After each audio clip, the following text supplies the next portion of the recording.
Imagine standing on a hilltop in southeastern Turkey 12,000 years ago.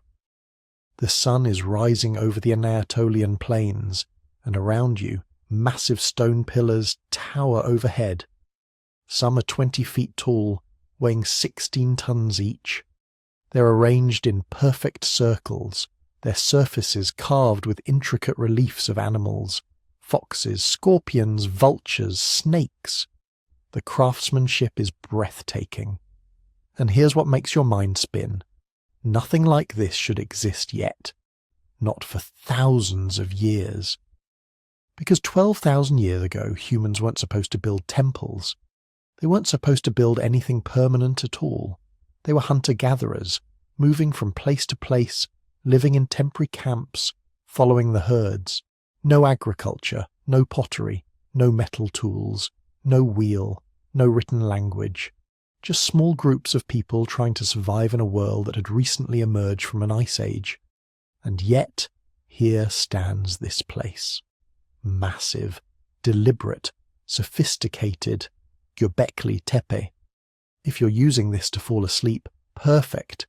That's exactly why I make these videos. So subscribe maybe, and tell me where you are and what time. I check the comments and it's fascinating. Tokyo at twilight, Toronto at 3 AM. All experiencing this ancient mystery together. Now here's what makes Göbekli Tepe so mind-bending. It wasn't discovered until 1994.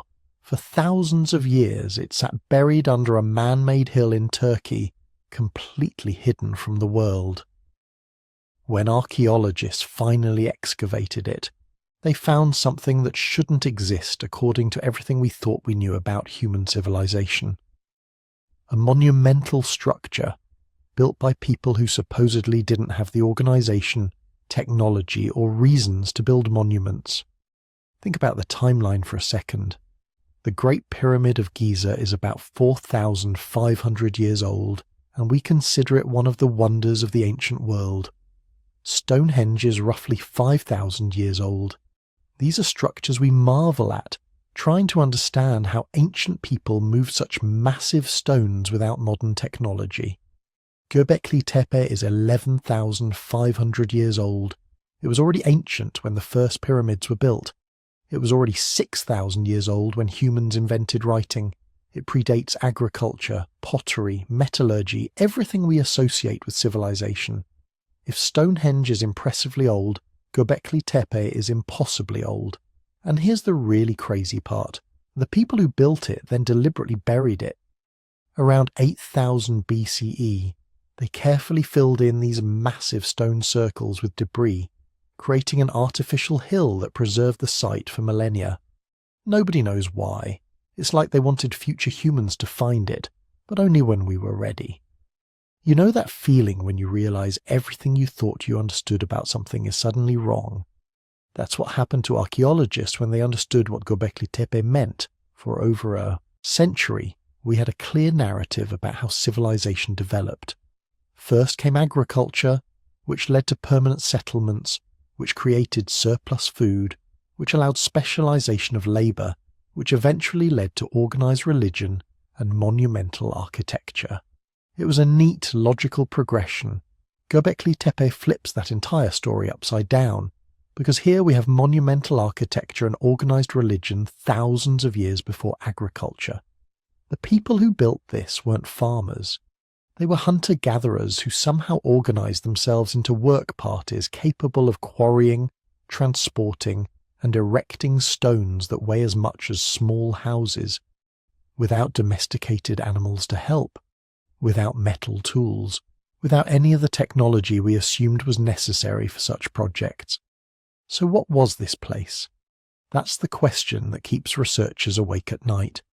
Was it a temple, humanity's first cathedral, where hunter-gatherer groups from across the region gathered for religious ceremonies? Was it an astronomical observatory, tracking the movements of stars and seasons?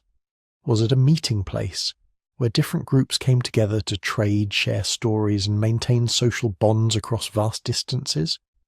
Or was it something else entirely, something that doesn't fit any category we have, because the people who built it saw the world in ways we can't fully comprehend? The truth is, we don't know, and that uncertainty is part of what makes Göbekli Tepe so captivating. It's a mystery carved in stone, a question mark from the dawn of civilization, challenging everything we thought we understood about our ancestors and ourselves. As you drift off tonight, we're going to walk through this mystery together. From the moment of its discovery to the latest theories about its purpose and meaning. We'll explore what life was like for the people who built it, examine the incredible carvings they left behind, and confront the profound questions this site raises about human nature, creativity, and our drive to create something lasting, something meaningful, something that reaches across thousands of years to touch us today. Because Göbekli Tepe isn't just about ancient stones, it's about us, about what it means to be human. Picture southeastern Turkey in the early 1990s, rolling hills covered in dry grasses, scattered with limestone outcrops that poke through the earth like broken teeth.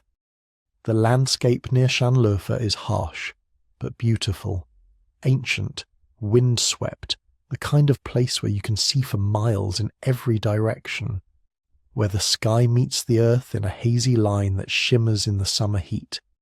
This is farming country now, has been for thousands of years. Wheat fields stretch across valleys that have been cultivated since humans first figured out how to convince wild grasses to grow where they wanted. But underneath all that agricultural history, something much older was waiting. The locals called one particular hill Göbekli Tepe, Potbelly Hill. Not because of any archaeological significance, but because of its shape. A rounded rise about 50 feet high, maybe 1,000 feet across. Nothing special to look at, just another hill in a landscape full of hills. Farmers have been ploughing around it for generations, occasionally turning up pieces of worked stone that they'd toss aside and keep working. Sometimes they'd find fragments that looked almost intentional, carved maybe, but nothing that seemed worth investigating. In the 1960s, a team of American archaeologists did actually notice the hill. They were surveying the region, cataloguing potential sites, trying to map out the archaeological landscape of southeastern Turkey.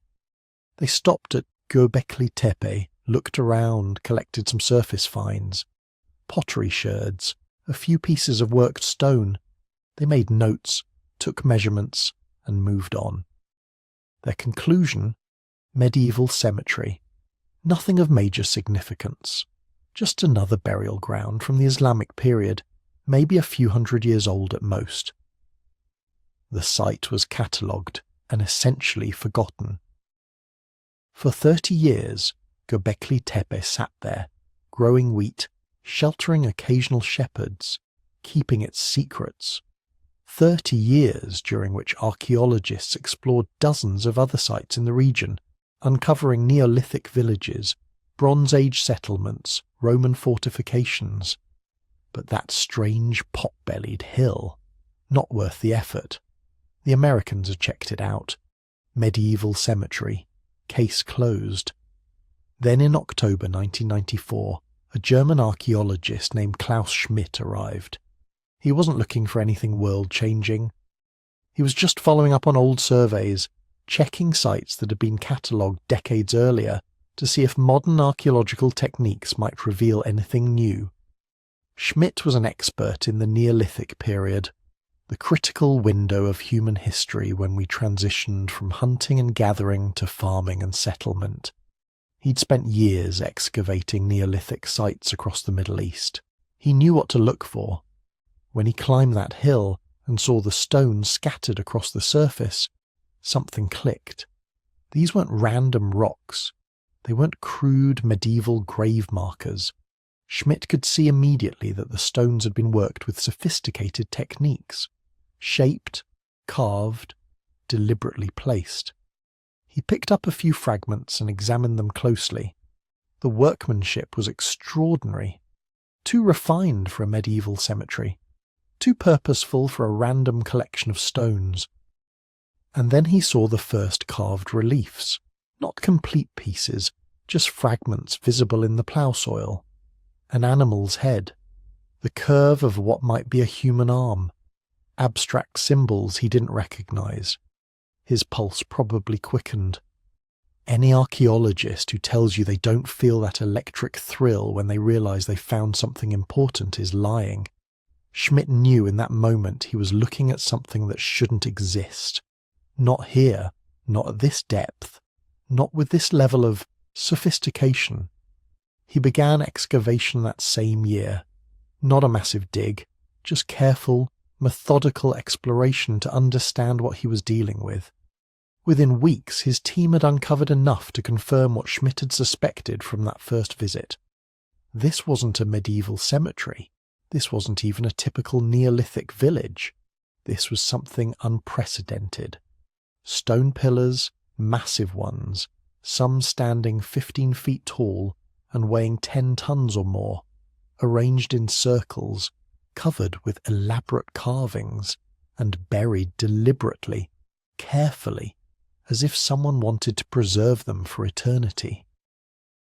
The emotional impact on Schmidt was profound.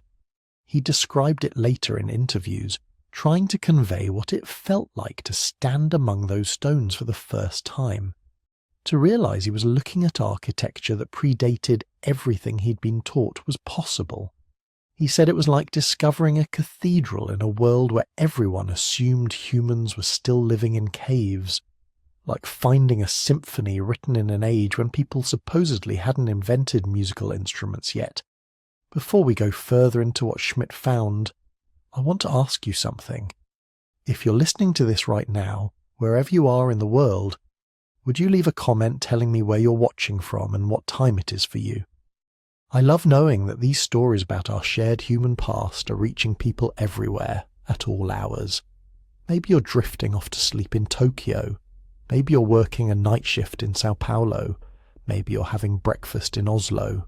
Wherever you are, whatever time it is, thank you for being here. Schmidt spent the next 20 years of his life at Göbekli Tepe. Every summer, from 1995 until his death in 2014, he returned to that windswept hill and carefully, patiently, uncovered more of its secrets. He wasn't rushing. You can't rush work like this.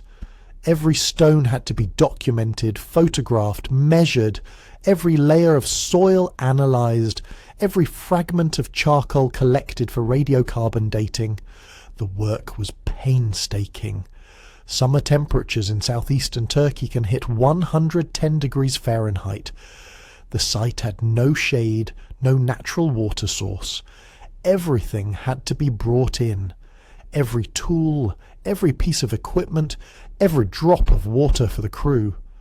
The stones themselves were massive, requiring specialized equipment just to expose them without damage. And the carvings, those incredible reliefs of animals and symbols, they were so detailed that cleaning them required dental tools and soft brushes, hours of work for every square foot. But Schmidt never wavered. He understood the magnitude of what he'd found. He knew this site had the potential to rewrite human history, to fundamentally change our understanding of when and how civilization began.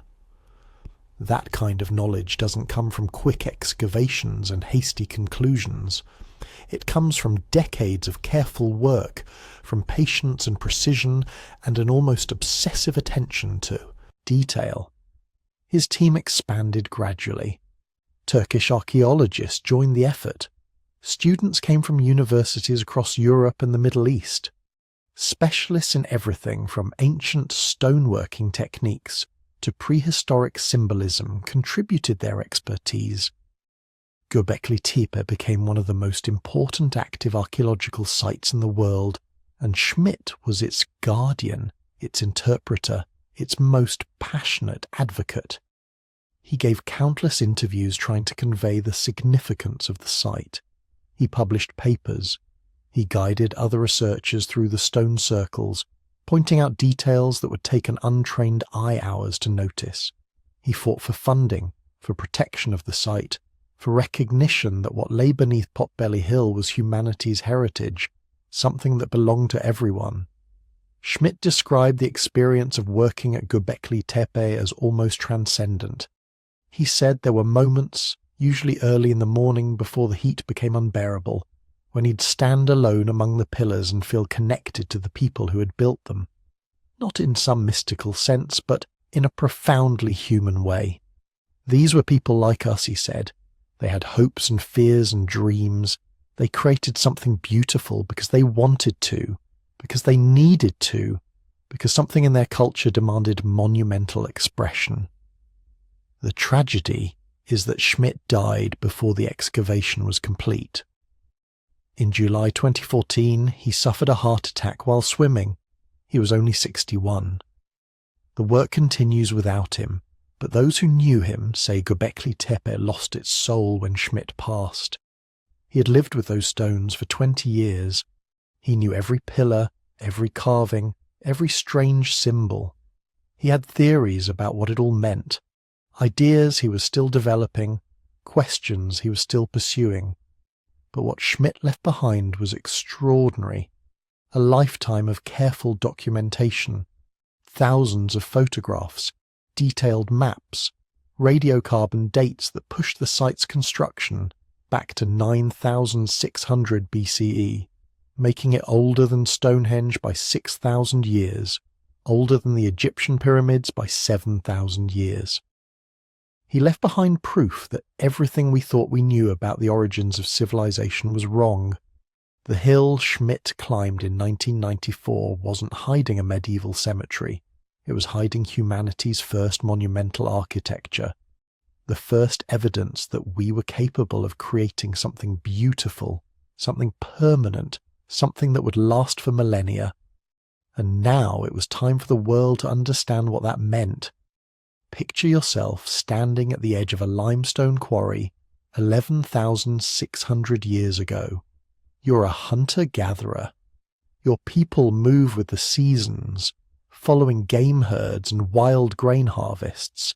Your tools are stone and wood. Your shelter is temporary. Your entire worldly possessions can be carried on your back. Now look down into that quarry and imagine carving out a single block of limestone weighing 50 tons, not 50 pounds, 50 tons. That's roughly the weight of 7 full-grown elephants, or about 50 modern automobiles stacked together, and you're going to do this with stone tools, no metal, no wheels, no draft animals. Then you're going to move it half a mile uphill and stand it upright with such precision that it will still be standing 11,000 years later.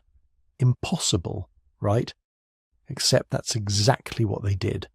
Not once, but dozens of times. Not for shelter, not for defense, but for something else entirely. Something that mattered so much they were willing to invest thousands of hours of back-breaking labor into creating it. Göbekli Tepe isn't just ancient. It's architecturally sophisticated in ways that shouldn't exist in the pre-pottery Neolithic period. When Klaus Schmidt's team began excavating the stone circles, they found something that broke every rule we thought we knew about how human societies develop. The site consists of multiple circular enclosures. At least 20 have been identified through ground-penetrating radar, though only a fraction have been excavated so far. Each enclosure follows the same basic design. A roughly circular wall, sometimes carved directly from the bedrock, sometimes built from smaller limestone blocks. Inside these circles, massive T-shaped pillars arranged in rings, all facing inward toward a central pair of even larger pillars. The circles range from 10 to 30 meters in diameter, not small. These are architectural spaces designed to hold crowds, to accommodate gatherings of dozens, maybe hundreds of people. But it's the pillars themselves that really make you stop and question everything. They're called T-pillars because of their distinctive shape. A broad, flat top section, like the crossbar of a T, sitting on a narrower rectangular shaft. The smallest ones stand about 3 meters tall and weigh several tons. The largest, including some still lying in the nearby quarry, reach heights of 5 to 6 meters and weigh up to 50 tons. That's taller than a 2-story building, carved from single pieces of limestone. To put this in perspective, Stonehenge, probably the most famous megalithic monument in the world, was built around 5,000 years ago, roughly 6,000 years after Göbekli Tepe. The largest stones at Stonehenge weigh about 25 tons. Impressive. Until you realise the builders of Göbekli Tepe were moving stones twice that heavy, with even more primitive technology, and they were doing it 6,000 years earlier. The engineering questions this raises are staggering. First, quarrying. How do you extract a 50-ton block of limestone from bedrock using only stone tools? Modern experiments in ancient quarrying techniques suggest it's possible, but incredibly labour-intensive. You create a line of holes along where you want the stone to split, then drive wooden wedges into those holes and soak them with water. As the wood expands, it creates fractures in the stone.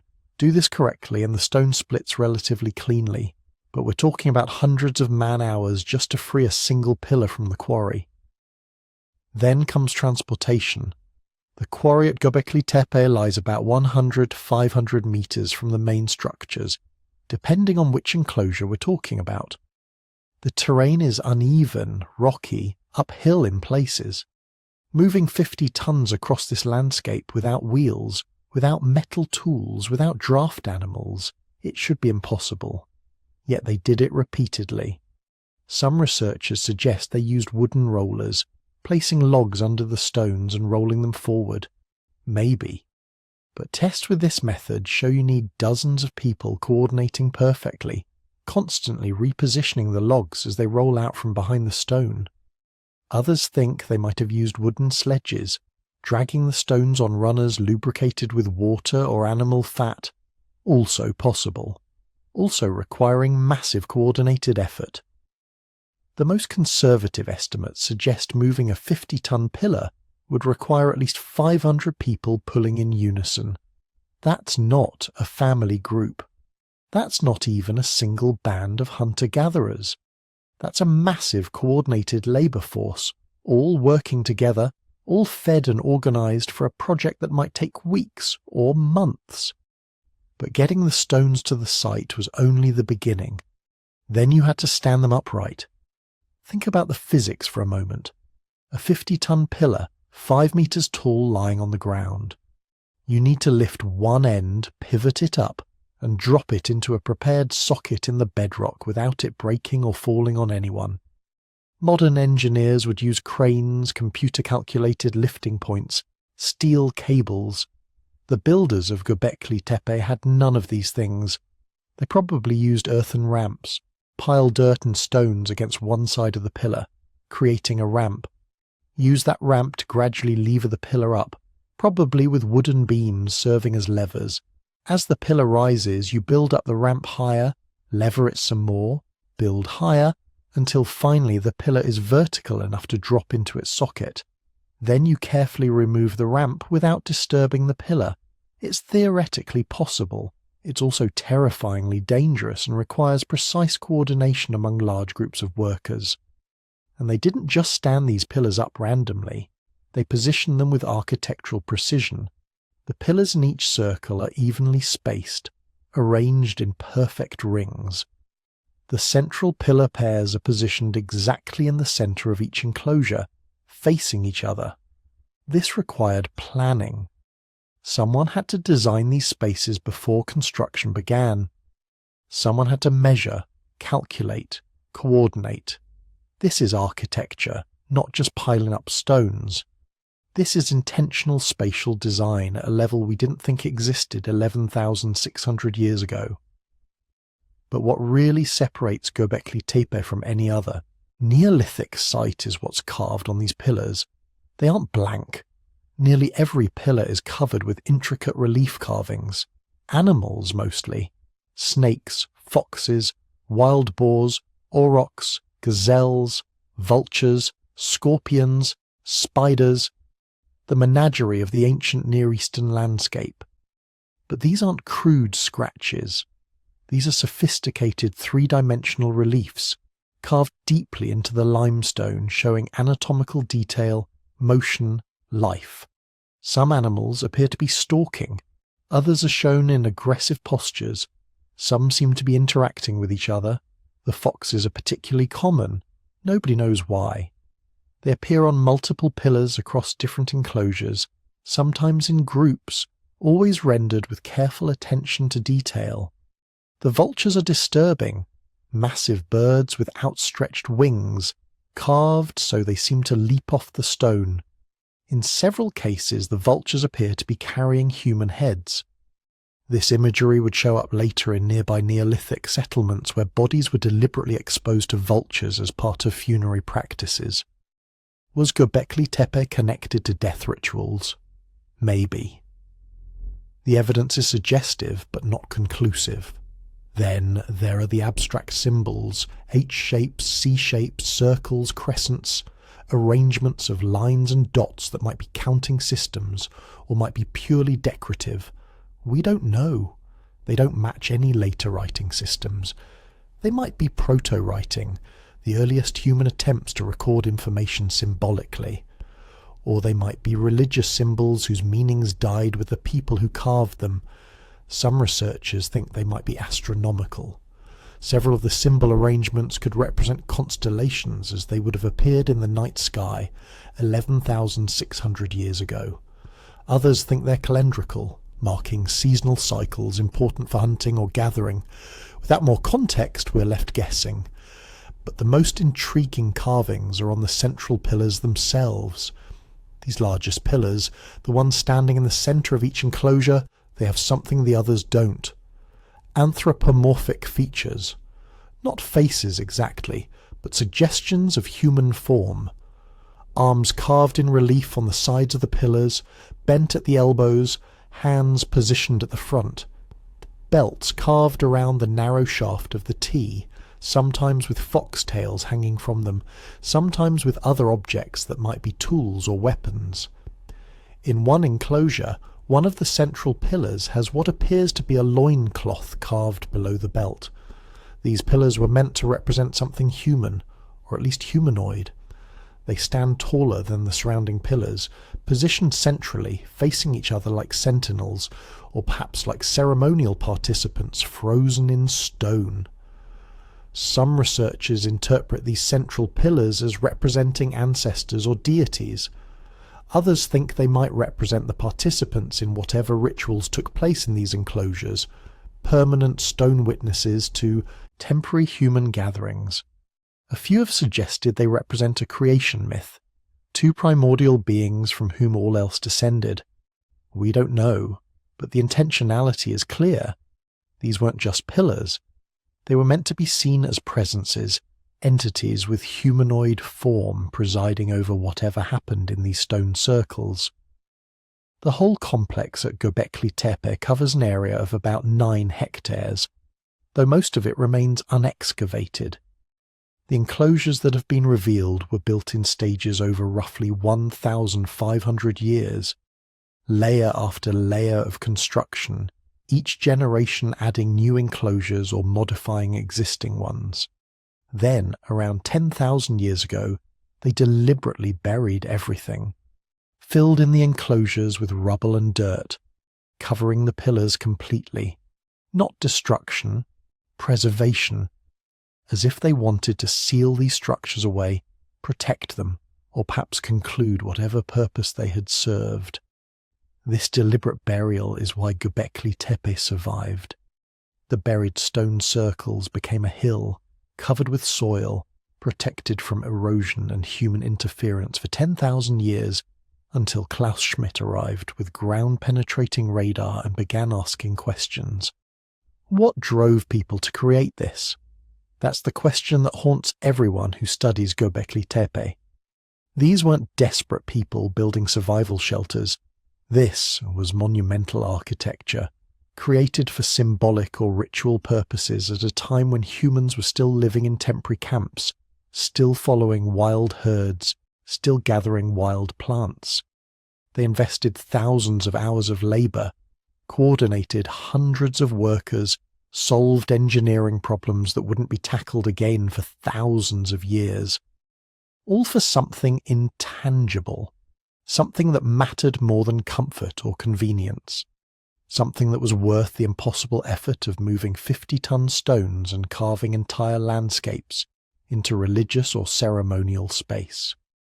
We stand at Göbekli Tepe today, and we're forced to confront an uncomfortable truth. These people, 11,600 years ago, weren't primitive.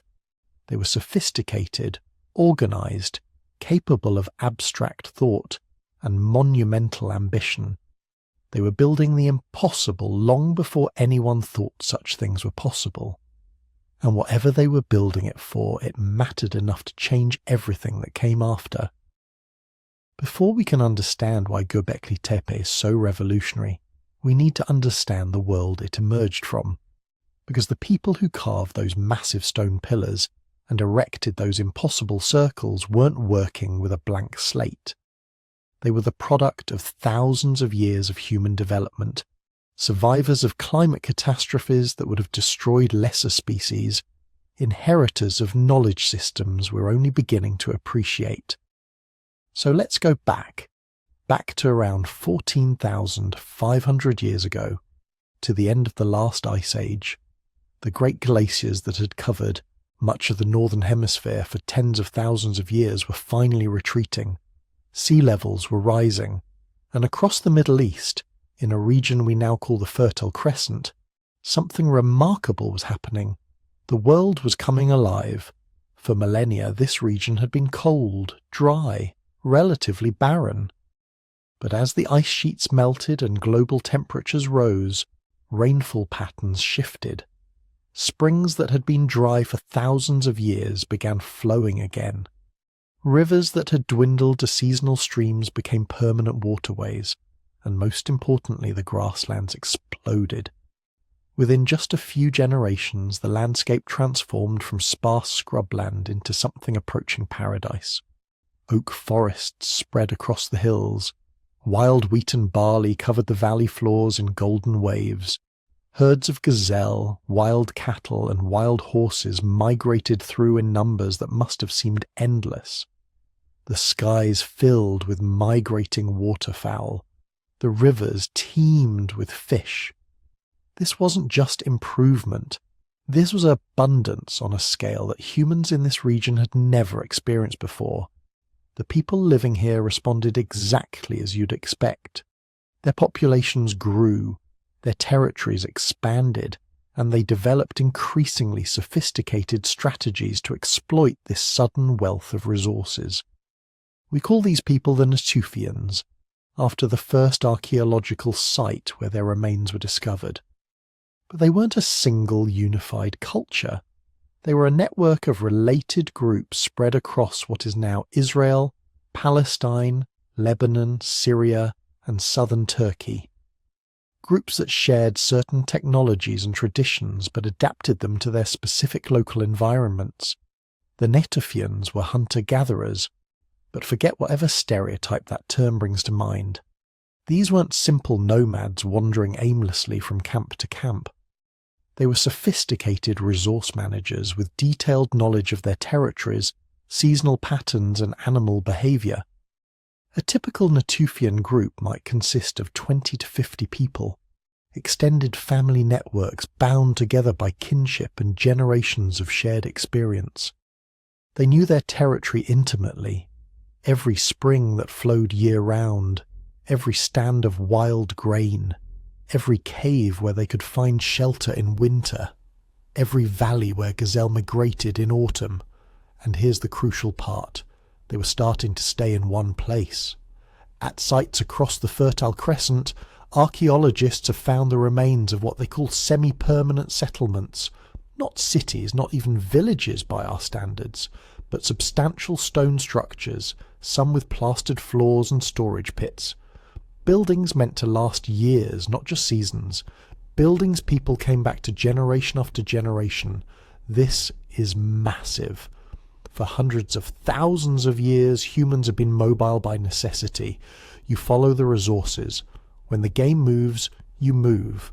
When the plants you depend on finish fruiting in one area, you travel to another area where they're just ripening. But the Natufians had discovered something revolutionary. In certain locations, if you planned carefully, you could stay put. The wild grain grew so thick in some valleys that a family could harvest enough in a few weeks to last months. Fish runs in the rivers were predictable and abundant, and with proper storage techniques, dried fish, grain, and preserved meat, you could ride out the lean seasons without having to pack up and move. This created what archaeologists call a sedentary or semi-sedentary lifestyle. Some groups stayed in their settlements year-round. Others used them as base camps, sending out hunting parties or foraging expeditions, but always returning to the same home base. The implications of this shift were enormous. When you're mobile, you can't accumulate much. Everything you own has to be carried on your back or loaded onto pack animals if you're lucky. But when you stay in one place, even part-time, suddenly you can invest in infrastructure, storage pits, grinding stones for processing grain, better shelters, more elaborate toolkits. The Natufians took full advantage. Their stone tools show a level of sophistication that would have astonished earlier humans. They created tiny, precisely shaped microliths, small blades that could be set into wooden or bone handles to create composite tools. A single curved piece of wood inset with dozens of microliths became a sickle for harvesting grain. A wooden shaft with microliths along one edge became a saw. Another arrangement created a drill. This is modular technology. Instead of making a new tool for every task, you create a system where the same components can be reconfigured for different purposes. It's the kind of abstract thinking that requires serious cognitive sophistication. They were also developing food processing technologies that would have seemed like pure magic to earlier humans. They learned to leach toxins from acorns, making them edible. They figured out how to process wild grains, removing husks and grinding the seeds into flour. They developed drying and smoking techniques that could preserve meat and fish for months. But perhaps their most impressive achievement was social. Because here's the thing about staying in one place. It creates problems that mobile groups don't face. When you're nomadic, conflict is easy to avoid. Another group giving you trouble? Just move. Resources getting scarce, find new territory. But when you're semi-sedentary, when you've invested time and energy into building structures and stockpiling food, you can't just leave. You have to figure out how to manage relationships with neighboring groups. The Natufians developed elaborate social networks to handle this. Trade systems that moved obsidian from Anatolian volcanoes hundreds of miles to settlements in the Levant, shell beads from the Mediterranean appearing in sites far inland, shared artistic traditions suggesting regular communication between distant groups, and they developed ritual, elaborate burial practices that suggest belief systems we can only guess at. Bodies positioned carefully, sometimes with grave goods, sometimes with decorative shell beads, sometimes with both. At some sites they removed skulls from the dead and plastered them, creating what might have been ancestor portraits.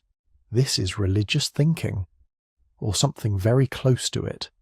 The belief that death isn't the end, that the dead remain connected to the living in some way that matters enough to justify time and effort in ritual. But then, around 12,900 years ago, disaster struck. The Younger Dryas. A sudden, catastrophic return to near Ice Age conditions that lasted over 1,000 years. Nobody is entirely sure what caused it. The most likely explanation involves melting glaciers disrupting ocean currents. But the effect was unmistakable. Within a few decades, temperatures plummeted. Rainfall decreased dramatically. The forests retreated. The grasslands withered. The abundance that had supported the Natufian expansion simply vanished. Population crashed. Sites that had been occupied year-round were abandoned. The archaeological record shows a dramatic decrease in settlement size and complexity. The Natufians survived, but barely. They returned to more mobile lifestyles, spreading out across larger territories as resource density decreased. For over 1,000 years they endured, passed down stories of the better times before the cold returned, maintained their technologies and social networks even as populations dwindled, and then, around 11,600 years ago, as suddenly as it had arrived, the Younger Dryas ended. The warmth returned, the rains returned, and within just a few generations the Fertile Crescent bloomed again into that impossible abundance. But the people who emerged from the Younger Dryas weren't the same as those who had entered it. 1,000 years of survival under extreme conditions had refined them, taught them hard lessons about resource management and social cooperation. They had knowledge systems their ancestors would have envied, technologies developed during the crisis, and most importantly, they had cultural memory. They remembered the time before the cold, remembered the semi-permanent settlements, the successful harvest strategies, the trade networks, and they knew something their ancestors hadn't. They knew this abundance was precious, knew it could vanish again, knew they needed to do something to ensure it lasted. This is the world that produced Göbekli Tepe, not simple hunter-gatherers stumbling around in the wilderness, but sophisticated peoples with complex social structures, elaborate knowledge systems, and the cognitive capacity to conceive of massive building projects. They had the skills to work stone with precision. They had the social organization to coordinate labor across multiple groups. They had the surplus resources to support workers who weren't directly involved in food production. And they had something else, something we can only guess at from the archaeological evidence. A belief system powerful enough to motivate hundreds or thousands of people to invest decades of labor into creating something that served no obvious practical purpose. They were ready to build something that would last 10,000 years, something that would force us to completely reconsider what pre-agricultural societies were capable of. They were ready to build Göbekli Tepe. But here's where Göbekli Tepe stops being just impressive architecture and becomes something genuinely strange, something that makes archaeologists argue at conferences and lose sleep over interpretations. The carvings, hundreds of them, animals emerging from stone like they're caught mid-transformation, creatures frozen in positions that suggest movement, aggression, watchfulness.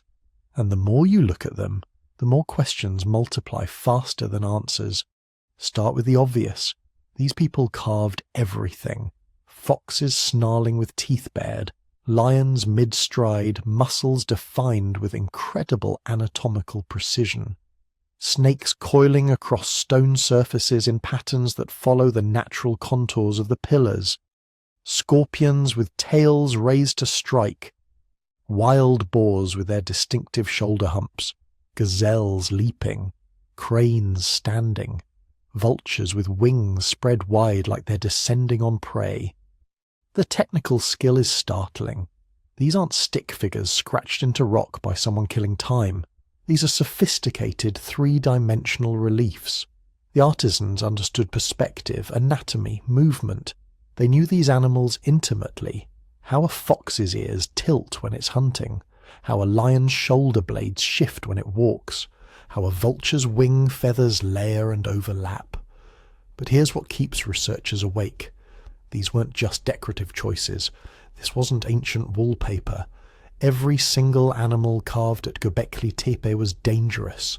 Predators, venomous creatures, animals that could kill you. There are no sheep, no deer, no rabbits, nothing gentle, nothing harmless, nothing domesticated. That last part is crucial. Remember, conventional archaeological thinking said agriculture came first, then monuments. Domesticate plants and animals, create food surplus, build permanent settlements, then, maybe generations later, start building fancy structures. But Göbekli Tepe's carvings show exclusively wild animals, not a single cow, not one goat. Nothing that suggests these people had even begun the process of domestication. This absence speaks volumes. These builders were still living in a world of wild things, still moving through landscapes where every day meant negotiating with predators and prey, still existing in that ancient relationship between humans and the natural world that we've mostly forgotten, the relationship where you're not necessarily at the top of the food chain. And they carved this reality into their monuments with obsessive detail. Take the vultures. They appear everywhere at Göbekli Tepe, sometimes alone, sometimes in groups, often positioned above other animals or near humanoid figures. One pillar, the so-called vulture stone in enclosure D, has sparked more debate than almost any other archaeological artifact from this period. The carving shows a vulture, wings spread, positioned above what appears to be a headless human figure. Nearby there's a circle with an animal inside, sometimes interpreted as a sphere or disc. And above all this, smaller figures, abstract symbols, geometric shapes. Some archaeologists see it as simply depicting excarnation, the practice of leaving bodies exposed for scavengers to clean the bones before burial. Sky burial. It was common in many ancient cultures, practical even.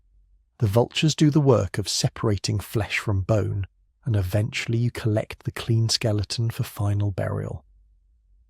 But then Martin Sweatman from the University of Edinburgh looked at that vulture stone and saw something else entirely. Something that made conventional archaeologists deeply uncomfortable. He proposed it might be a star map, that the symbols could represent constellations, that the pillar might be recording a specific astronomical event, possibly a comet impact around 10,950 BCE. The timing would be perfect. That's exactly when the Younger Dryas cooling period began. 1,000 years of climate reversal that interrupted the warming trend after the last ice age. Some researchers think it was triggered by a comet airburst or impact, and Sweatman thinks Göbekli Tepe's builders might have witnessed it and carved the memory into stone. Now, most archaeologists think this is reaching too far, reading too much into abstract symbols that probably meant something completely different to their creators. But here's what's uncomfortable. The builders clearly understood the sky. The enclosures align with celestial features.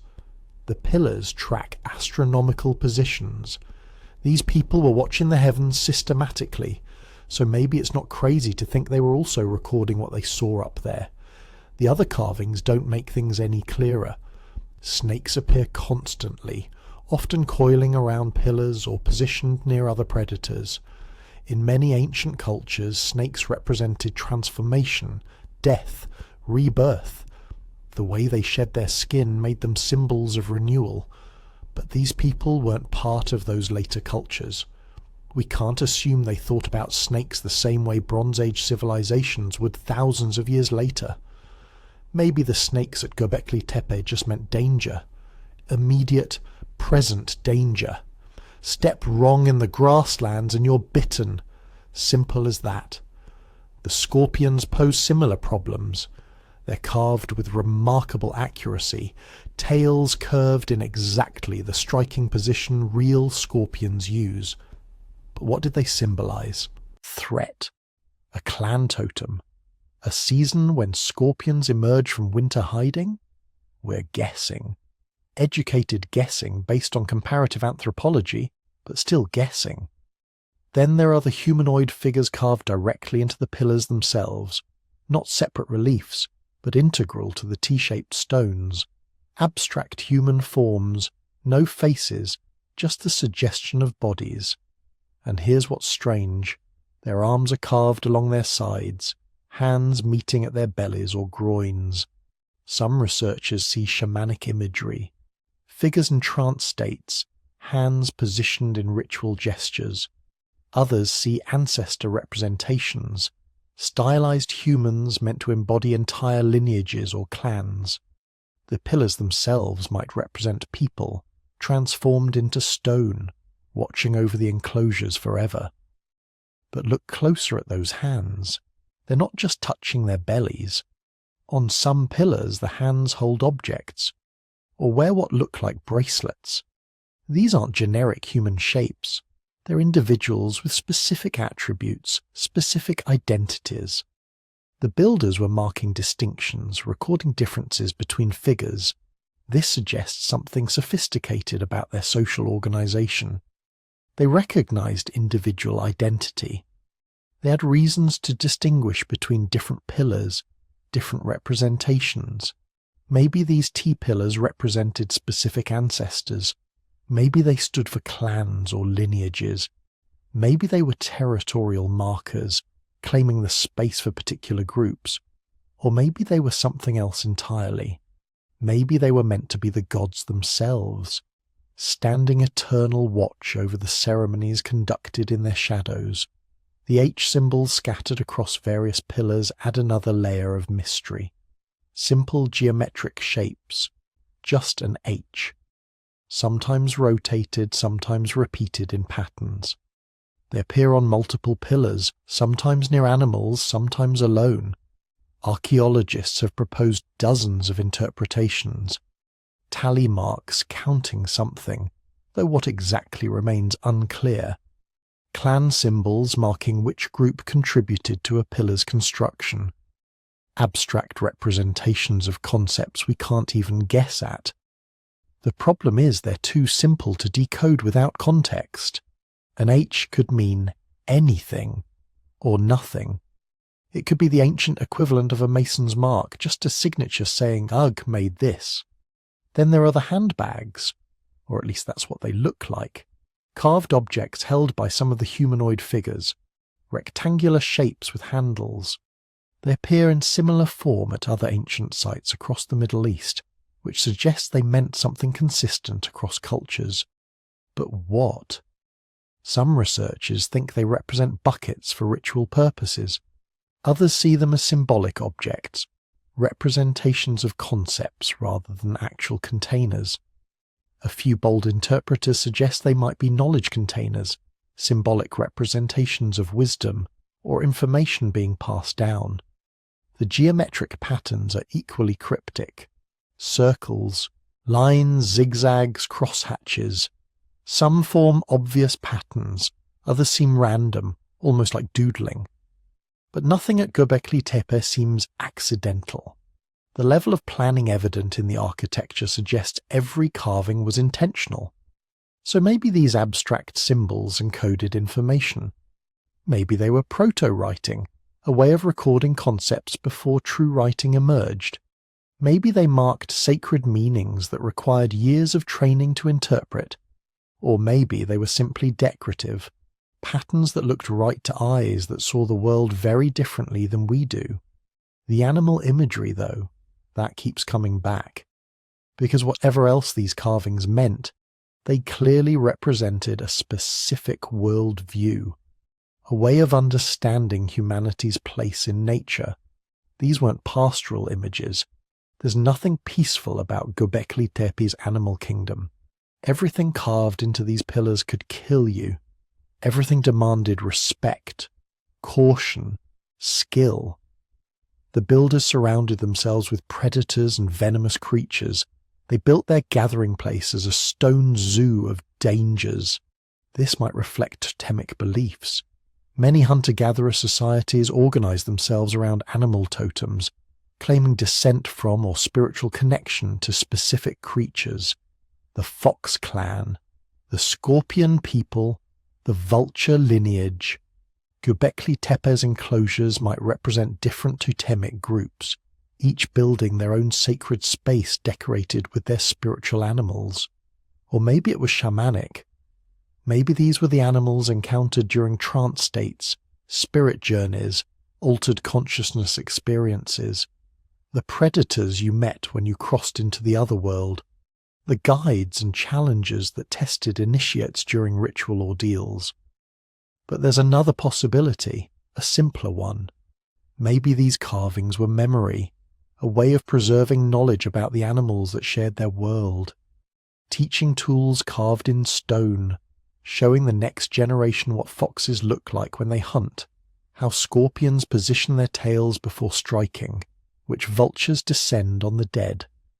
In a world without writing, without photography, without any way to record information except stone and story, these carvings become encyclopedias, permanent records of the natural world as they experienced it.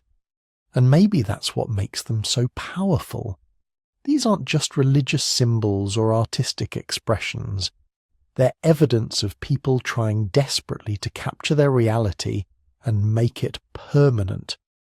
To take everything important, everything dangerous, everything worth remembering, and transform it into stone that would last forever, they succeeded. 11,000 years later, their foxes still snarl, their vultures still spread their wings, their snakes still coil through stone. The animals speak across millennia, telling us about a world we've lost, about people who lived so close to wild things they could carve their every muscle from memory.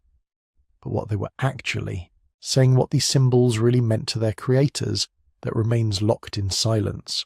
We can catalogue the carvings, measure their dimensions, compare them to other sites.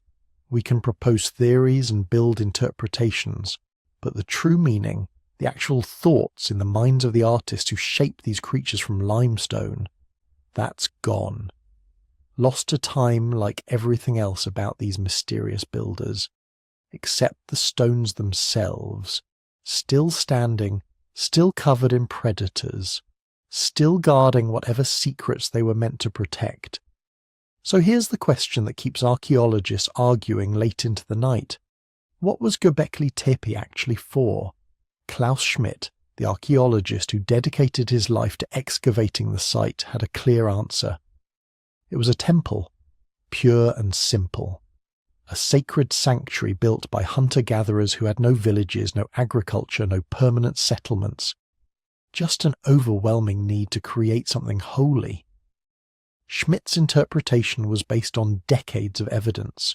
No residential structures, no hearths for cooking daily meals, no storage facilities, no trash middens full of broken pottery and discarded tools, nothing that would suggest people actually lived at Göbekli Tepe. Instead, what he found was monumental architecture on a scale that defied logic. Massive stone circles arranged with mathematical precision, pillars carved with sacred animals and mysterious symbols, floors kept meticulously clean, almost ceremonially pure. This wasn't a place where people lived their everyday lives. This was somewhere they went to touch the divine. Schmidt called it humanity's first cathedral, a place built specifically and exclusively for ritual purposes. Imagine that. Hunter-gatherers who are supposed to be struggling just to survive, spending years, maybe decades, quarrying 15-ton pillars and carving them with elaborate designs, all to create a space where they could gather and perform ceremonies we can barely imagine. But here's where it gets complicated, because not everyone agrees with Schmidt's interpretation, and the evidence, as it always does, tells multiple stories depending on how you look at it. Some archaeologists point to the animal bones, thousands of them scattered around the enclosures, gazelle, aurochs, wild sheep, birds, the remains of what must have been enormous feasts. Chemical analysis of the stone vessels found at the site shows residues of fermented beverages. These people weren't just performing quiet rituals, they were throwing parties, massive communal gatherings involving hundreds, maybe thousands of people, all eating, drinking and celebrating together. This has led some researchers to argue that Göbekli Tepe was less a temple and more a gathering place, a neutral ground where different hunter-gatherer bands could meet, trade, share information, arrange marriages, settle disputes. The ritual aspects were real, certainly, but they served a practical purpose. Bringing people together, creating social bonds that could span hundreds of miles. Think about it from their perspective. You're living in small groups of 20 or 30 people. Your survival depends on knowing what's happening beyond your immediate territory. Where are the herds migrating? Which water sources are reliable this year? Are neighbouring groups friendly or hostile? You need information, alliances, connections. But you can't just show up at someone else's camp unannounced. That's dangerous. You need neutral territory, a place that belongs to everyone and no one, a place made sacred by the effort invested in building it. Göbekli Tepe might have been that place, a permanent location where temporary gatherings could happen. The monumental architecture wasn't just for impressing the gods, it was for impressing each other, demonstrating that your group could contribute to something larger than any single band. The feasts weren't just religious ceremonies, they were diplomatic events, chances to build relationships that could save your life when the drought came or the herds failed. But there's another theory, one that's darker and perhaps more compelling. Some researchers believe Göbekli Tepe was built as a response to trauma. Climate trauma.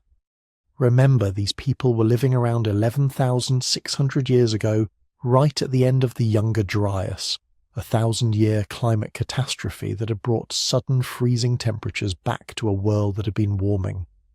For a millennium, their ancestors had watched the environment deteriorate.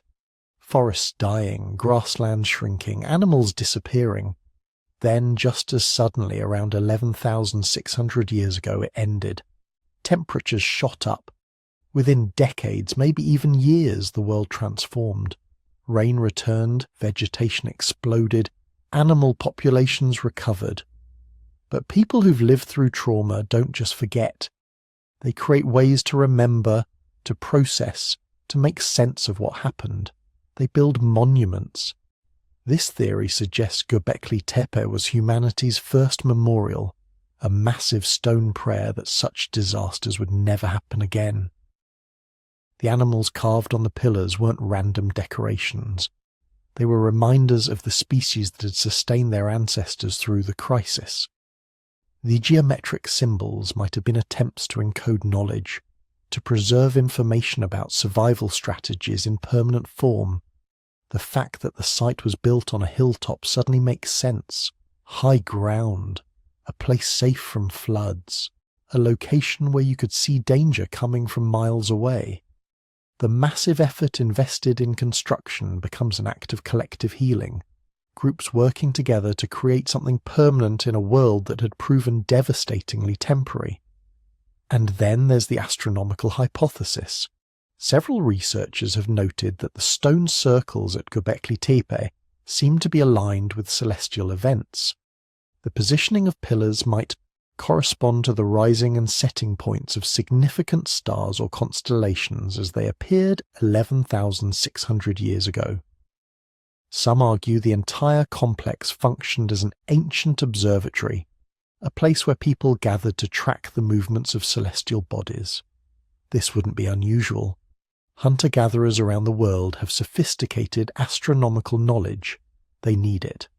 The stars tell you when to expect seasonal changes, when animals will migrate, when plants will fruit. If you're coordinating gatherings of multiple groups across vast territories, you need a shared calendar. And what better way to create one than by building permanent stone markers aligned with the sky? But perhaps the most mysterious aspect of Göbekli Tepe isn't what happened there, but what happened to it. Because the site wasn't destroyed by enemies or abandoned to decay. It was deliberately, carefully, almost lovingly buried. Generation after generation, the people who built Göbekli Tepe filled in their own structures. They brought thousands of tons of earth and rubble. They covered the carved pillars, the stone circles, the floors where their ancestors had gathered. They didn't destroy anything. They preserved it, creating perfect time capsules that would survive for 12,000 years. Then they built new enclosures on top and eventually buried those too. This pattern repeated over and over for more than a millennium. Why? Some archaeologists think it was ritual closure, a way of sealing off sacred spaces when their religious function had been fulfilled. Like building a tomb for a temple, Others suggest it was practical.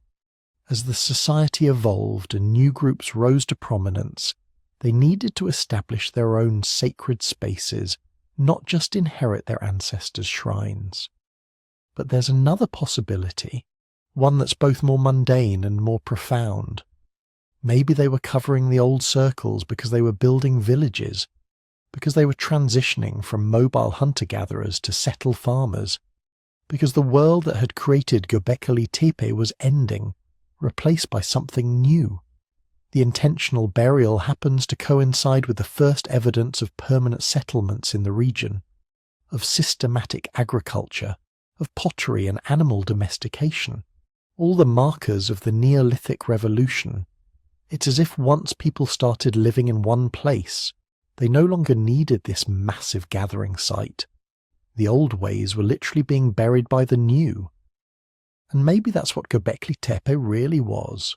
Not a temple or an observatory or a meeting place, not any single thing, but all of these at once. A site that evolved over centuries, serving different purposes at different times for different groups. A place that was sacred and practical, religious and social, public and mysterious. Because here's what the evidence really shows. No one lived at Göbekli Tepe permanently. The lack of residential structures makes that clear. But thousands of people visited. The animal bones, the feast remains, the worn floors prove that. They came seasonally, probably during specific times of year when multiple groups could gather. They brought offerings, held ceremonies, shared meals, conducted business, arranged alliances. They carved new symbols into the pillars, each generation adding its own marks to the stone. And when they left it clean, ready for the next gathering, ready for the next ceremony, ready to remain sacred until the world changed so much that even sacred places had to be put to rest. That deliberate burial tells us something profound about the people who built Göbekli Tepe. They understood endings. They knew how to let go. When the time came to move on to become something new, they didn't destroy what their ancestors had built. They honored it by preserving it perfectly. They gave it a burial worthy of something holy. 12,000 years later, we're still trying to understand what they created, still debating whether it was temple or monument, observatory or gathering place, still marveling at the sophistication of people we once dismissed as primitive. Maybe that's the real answer. Göbekli Tepe was whatever they needed it to be, and what they needed was something permanent in an impermanent world, something that could hold their dreams, their fears, their knowledge, and their hope, something that would last, and it did. Here's what every history textbook told us for over a century. First came agriculture. Humans figured out how to plant seeds, domesticate animals, grow reliable food supplies. This led to permanent settlements. Settlements led to surplus food. Surplus food created leisure time. Leisure time allowed people to develop specialized skills, art, religion, complex social structures. And eventually, after all this groundwork was laid, humans built temples and monuments to house their religious practices. It was a neat, logical progression. Economics before ideology, practicality before spirituality. Feed yourself first, worship later. The story made sense. It fit everything we thought we knew about how civilizations develop. Archaeology seemed to confirm it. Everywhere researchers looked, they found agricultural villages before they found monumental architecture. In Mesopotamia, farming settlements appeared thousands of years before the first ziggurats. In Egypt, agricultural communities existed for millennia before the pyramids. In China, rice cultivation preceded temple building by generations. The pattern seemed universal, inevitable. Humans needed food security before they could invest energy in anything as seemingly impractical as building massive stone monuments for religious purposes. Then Klaus Schmidt started excavating Göbekli Tepe, and every single part of that neat story fell apart, because at Göbekli Tepe there's no evidence of agriculture. None. No domesticated grain seeds in the soil layers associated with the monument's construction. No signs of penned animals or managed herds. No permanent houses, no storage facilities, no trash heaps indicating year-round occupation. The people who built these massive stone circles, who carved intricate animal reliefs, who organised the labour of hundreds or thousands of individuals, they were hunter-gatherers. They were supposedly living the hand-to-mouth existence that every textbook said left no time for monumental construction. They were the people who weren't supposed to be capable of this. Schmidt looked at this evidence and proposed something radical, something that turned 150 years of archaeological theory completely upside down. What if we had it backwards? What if religion didn't come after civilization? What if religion created civilization? Think about what Göbekli Tepe represents. These weren't simple shelters or practical buildings. Nobody lived here permanently. The massive effort that went into construction, the artistic sophistication of the carvings, the careful planning of the circular layouts, all of it served a single purpose. This was a sacred space, a temple, a place where scattered hunter-gatherer bands could come together to participate in something larger than themselves, something that transcended the daily grind of finding food and avoiding predators. Now imagine you're part of one of those hunter-gatherer bands 11,600 years ago. Your group numbers maybe 30 people. You know the territories within a few days' walk, know where the wild game congregates seasonally, where the edible plants grow thickest. Your life is mobile, flexible, sustainable in its own way, but it's also isolated. You see the same faces every day. Your world is small. Then comes the season when multiple bands gather at the sacred site. Suddenly there are hundreds of people, maybe thousands, extended family you haven't seen in years, potential marriage partners, trading opportunities, stories and songs from distant territories. And at the centre of it all, those massive stone pillars rising from the earth, covered in carvings that connect you to something ancient, something powerful, something that gives meaning to the hardships of daily survival. This gathering, this sacred season, it becomes the most important part of your year. Everything else is preparation for it or recovery from it. And here's where Schmidt's revolution in thinking gets really interesting. To support gatherings of hundreds or thousands of people, even temporarily, you need massive amounts of food. More than you can hunt or gather in the immediate vicinity, especially if you're doing this repeatedly over decades or centuries. So you start planning. Maybe you notice that certain wild grains grow thicker near your campsites where you've disturbed the soil. Maybe you start deliberately scattering seeds in promising locations. Not farming, not yet, just encouraging nature to be more generous in places where you know you'll need food. Maybe you start managing wild herds, following them more closely, protecting them from other predators, guiding them toward areas where you'll be gathering. Not domestication, not yet, just gentle manipulation of animals that are still essentially wild. These aren't agricultural innovations driven by necessity. They're sacred innovations, driven by the desire to gather, to worship, to participate in something bigger than daily survival. The monument comes first. The need to support religious gatherings drives experimentation with food production, and eventually, gradually, almost accidentally, those experiments become agriculture. Schmidt called it the cathedral before the city, religion before civilization, the need to gather and worship, creating the conditions that would eventually lead to permanent settlements, domestication, and everything we recognize as the agricultural revolution. It's elegant, it's radical, And the evidence from Göbekli Tepe makes it terrifyingly plausible. Because here's what the site tells us. Construction happened in phases over centuries, each generation adding new circles, new pillars, new carvings. This wasn't a one-time project. It was a sustained cultural commitment spanning longer than the entire history of the United States.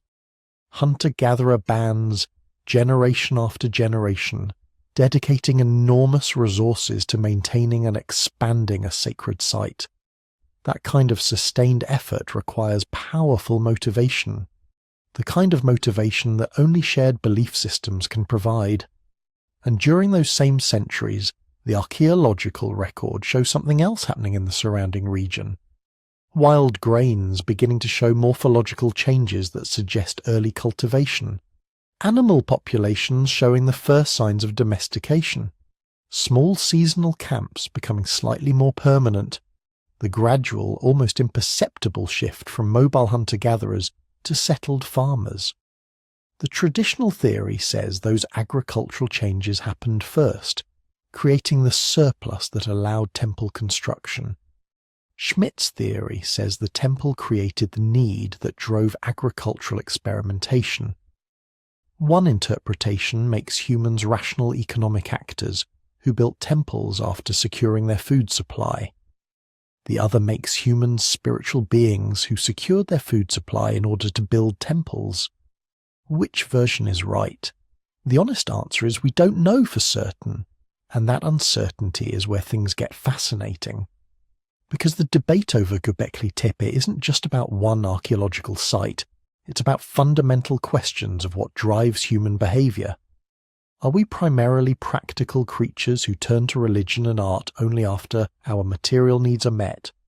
Or are we primarily meaning-seeking creatures who will endure material hardship in service of spiritual and social needs?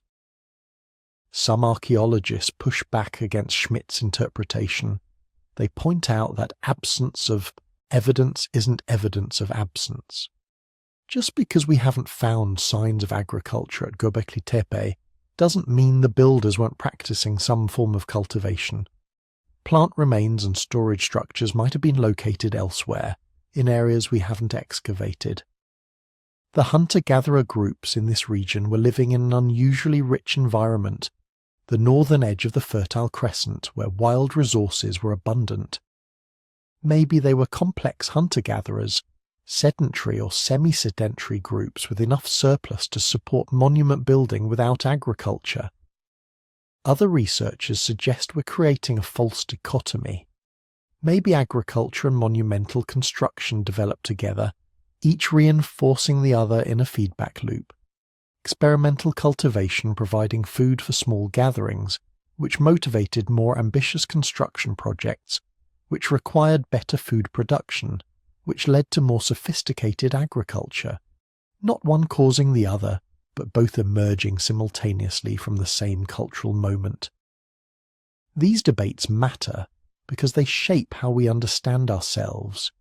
If Schmidt is right, if religion and shared belief really did spark the agricultural revolution, then we're looking at proof that human beings will reorganize their entire way of life in service of abstract ideas, that will develop new technologies, transform our relationship with the environment, abandon sustainable lifestyles that had worked for millennia, all because of stories we tell ourselves about meaning and purpose and the sacred.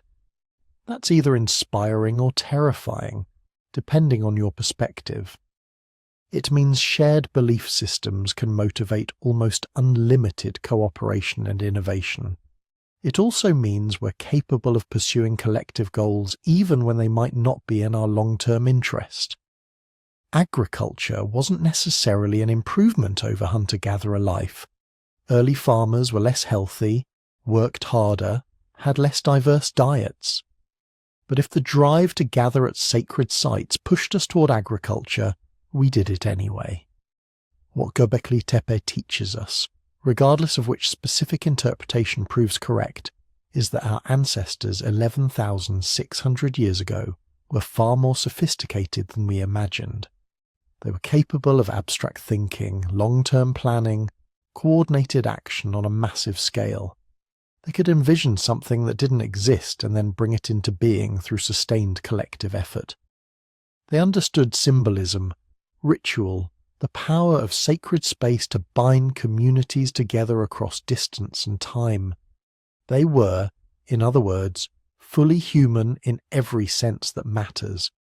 Not primitive people taking their first stumbling steps towards civilization, but conscious beings grappling with the same fundamental questions we face today. What makes life meaningful? How do we create connection in a vast world? What legacy will we leave for those who come after?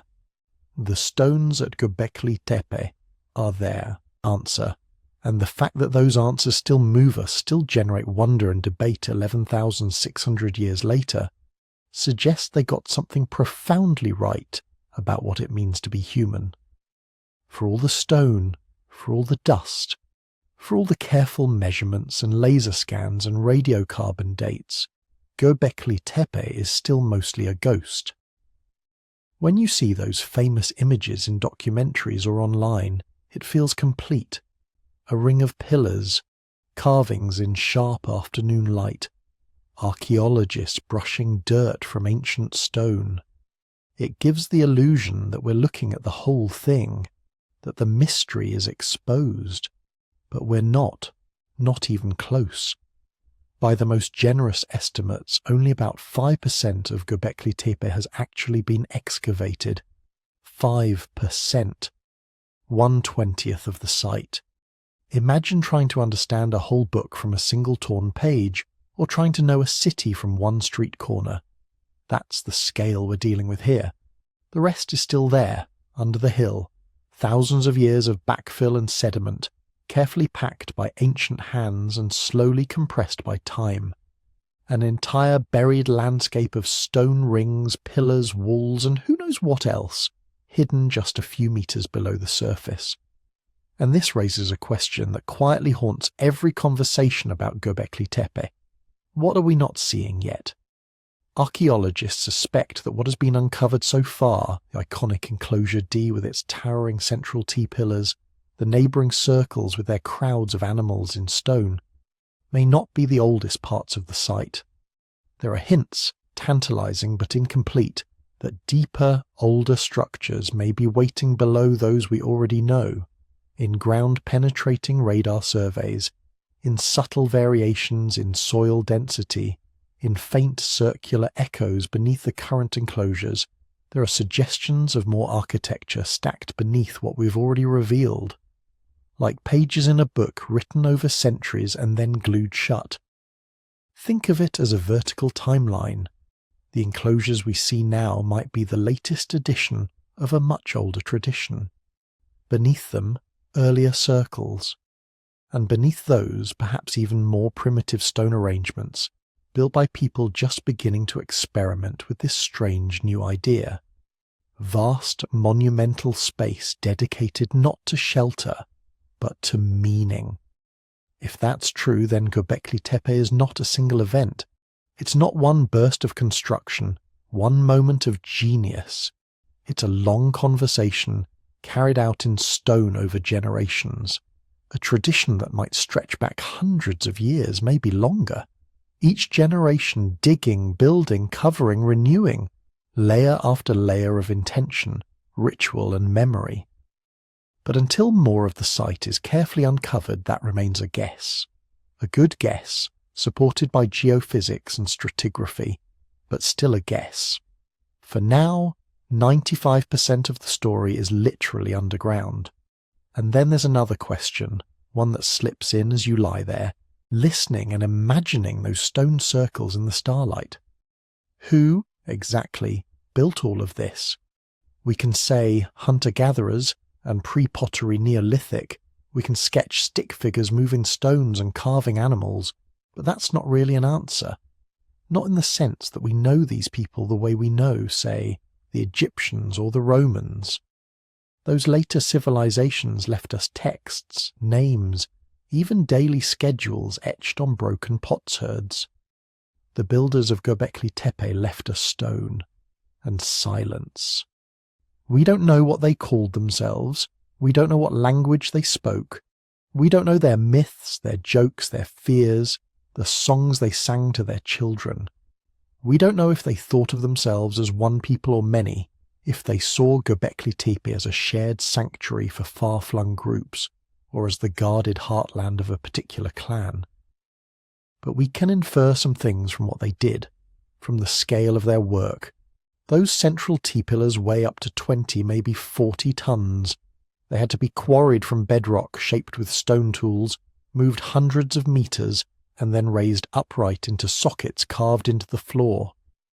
The enclosure walls had to be dug, stones cut and stacked, floors levelled. The carvings, foxes, snakes, wild boar, birds, abstract symbols, had to be planned and executed with precision. That doesn't happen by accident. That doesn't happen casually when someone has a free afternoon and decides to carve a megalith. It tells us this. Whatever social world these people lived in, it was organised enough to mobilise large numbers of individuals, coordinate their labour, feed them, manage injuries, maintain focus over years, maybe decades of construction.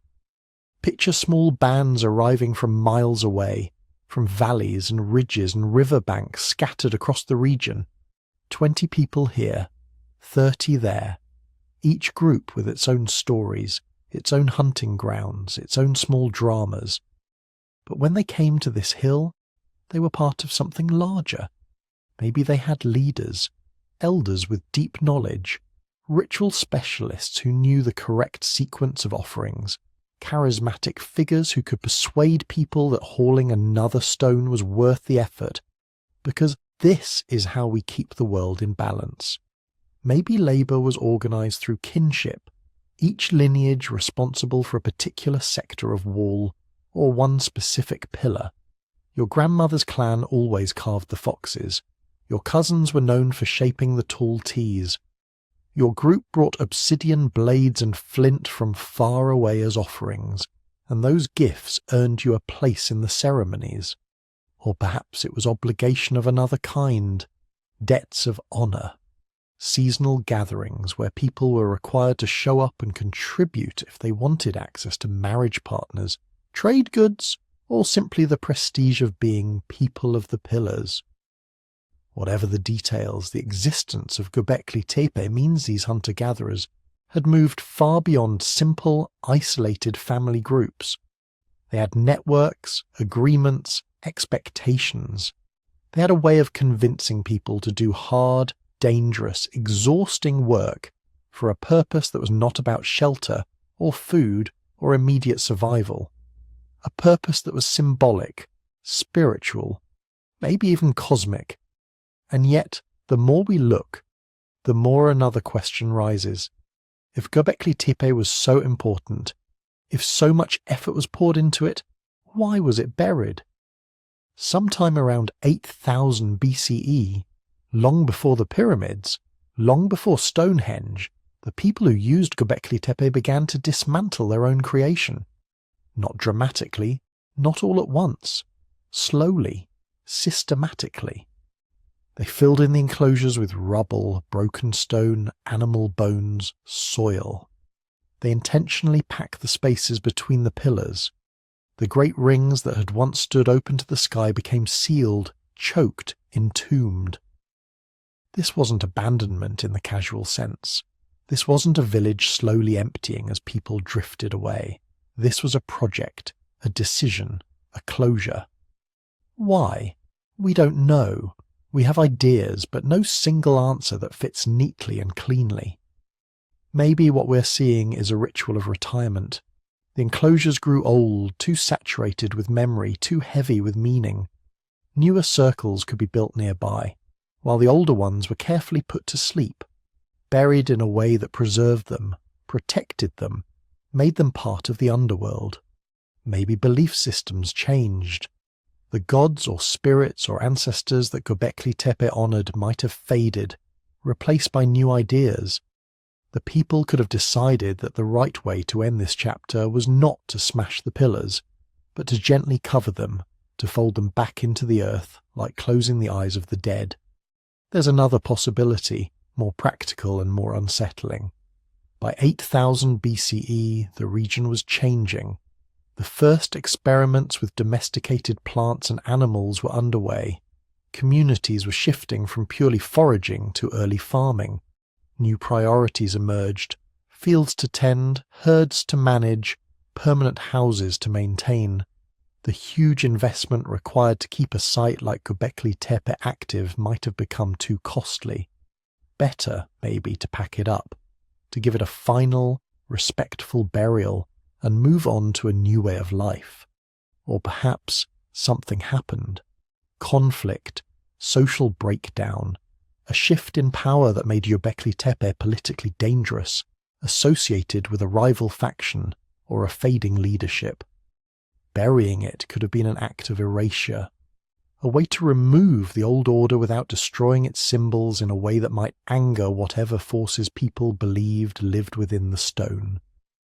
We don't know.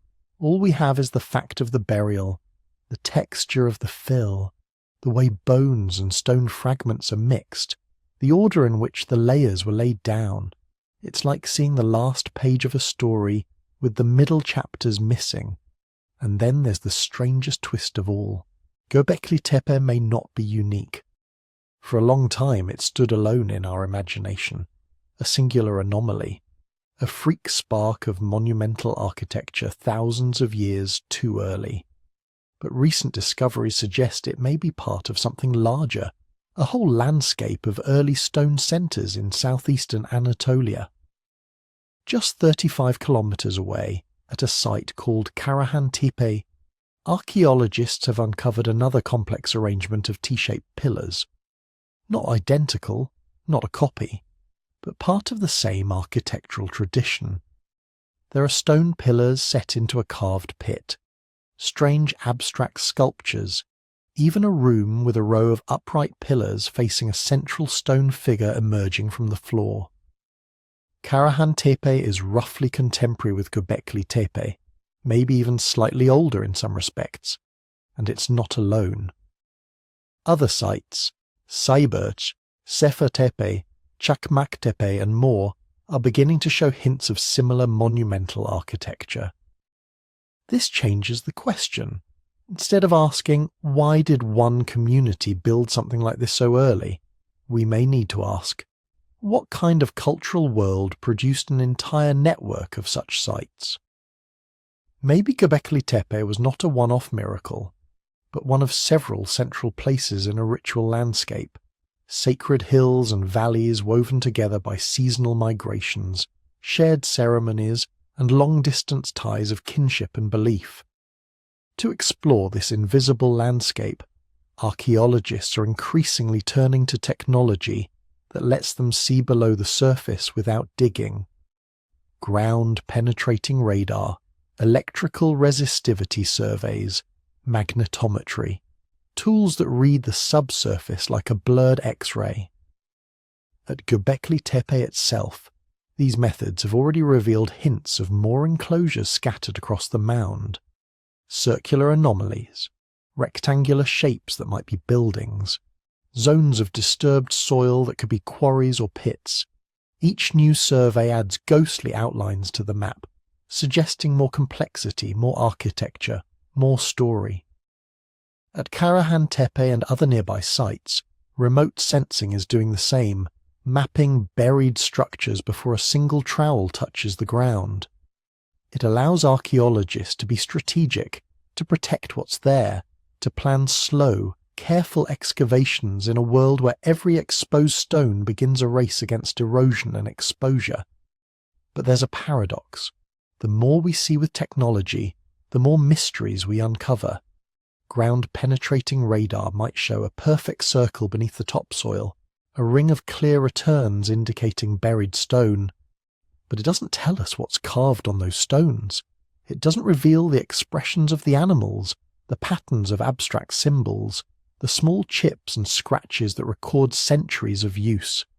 Magnetometry can show us the ghosts of hearths and pits and walls. It can trace patterns of activity, but it can't tell us the stories people told around those fires, or the reasons one space mattered more than another. So we are, left in this strange in-between.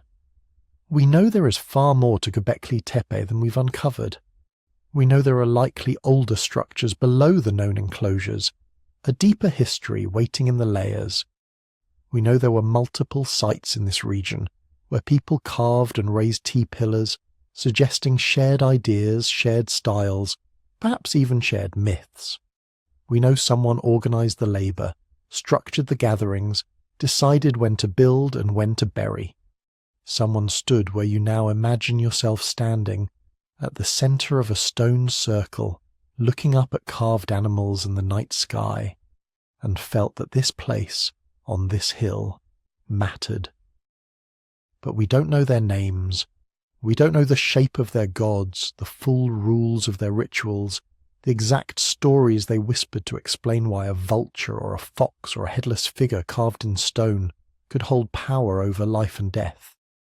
And perhaps that's what draws us in, as you lie there letting the images drift through your mind. Göbekli Tepe is not just an archaeological site.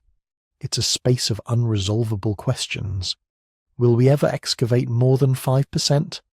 Maybe, maybe not. Excavation destroys as much as it reveals. Every layer uncovered is a layer removed forever. Future technologies might learn more from untouched deposits than we can today. So archaeologists have to choose carefully. What do we need to know now, and what mysteries should we leave for people who will come after us with better tools and sharper questions?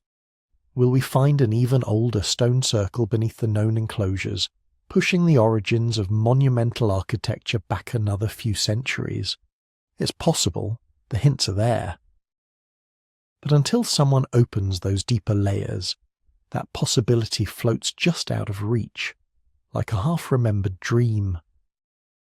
Will we ever know exactly why they buried it? Probably not in the way we'd like.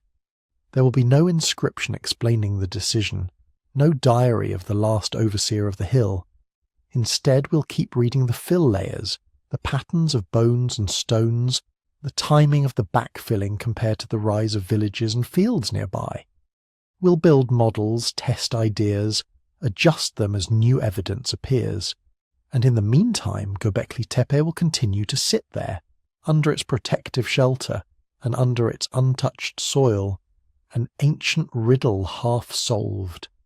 A reminder that for all our scans and surveys and theories, there is so much about our own past we still don't understand. As you drift towards sleep, you can imagine the hill as it is now, quiet, lit by the faint red glow of instruments at night, watched by cameras, measured by satellites, its shapes traced by invisible radio waves passing through the earth. Beneath all of that, the stone circles wait. Beneath some of those, perhaps older circles wait still. Around the hill in the wider landscape, other sites, Karahan Tepe and its cousins, are beginning to emerge from obscurity, telling us that this was not a single spark, but a whole constellation of early sacred places. We stand at the very beginning of understanding what any of it means. 95% of the story is still underground. And the part we can see, the 5% we've brushed clean and scanned and measured, asks more questions than it answers. Who built it? How did they organize themselves? Why did they bury it? What strange fusion of belief, necessity, memory and imagination drove them to shape a hill into a monument of stone and silence? Those questions don't have final answers yet. They may never have them, but they pull us forward, just as the stone circles pulled people to that hill 12,000 years ago. And as you let your eyes close, you join a very old tradition. Humans staring into the dark, surrounded by mysteries, making meaning from what little light they have, and knowing, deep down, that most of the story still lies hidden, waiting just out of reach. Now drift forward again, out of the stone circles and into the stories people would one day tell about places like this. Because here's the problem. Göbekli Tepe is 12,000 years old. The earliest written texts we have are maybe 5,000 years old. Between those 2 points is a gap longer than all of recorded history, and yet scattered across that gap in cultures that never met, never traded letters, never shared a priest or a king, we keep seeing certain patterns of story. A garden at the beginning of the world, a paradise on a high place between great rivers, a time when humans and animals were closer, when gods walked among stones, a catastrophe, a flood, a fall, a memory that something precious was lost. The question is not, did the people of Göbekli Tepe write the book of Genesis? They didn't, they couldn't. Writing didn't exist yet. The question is subtler and more haunting. Could the memory of worlds like theirs echo down through thousands of years of telling and retelling, until it finally crystallized as the myths we think we invented yesterday? Picture the map. Modern southeastern Turkey, the dusty uplands above the great arc of the Fertile Crescent. To the south and east, the valleys that would become Mesopotamia, the land between rivers, cradle of Sumer, of Akkad, of Babylon. To the west, the plains that would one day see Hittites and Luwians and the first Indo-European tongues in the region. Göbekli Tepe sits like a knuckle at the northeastern edge of this whole system. Not in the biblical Garden of Eden, no, but not impossibly far away either.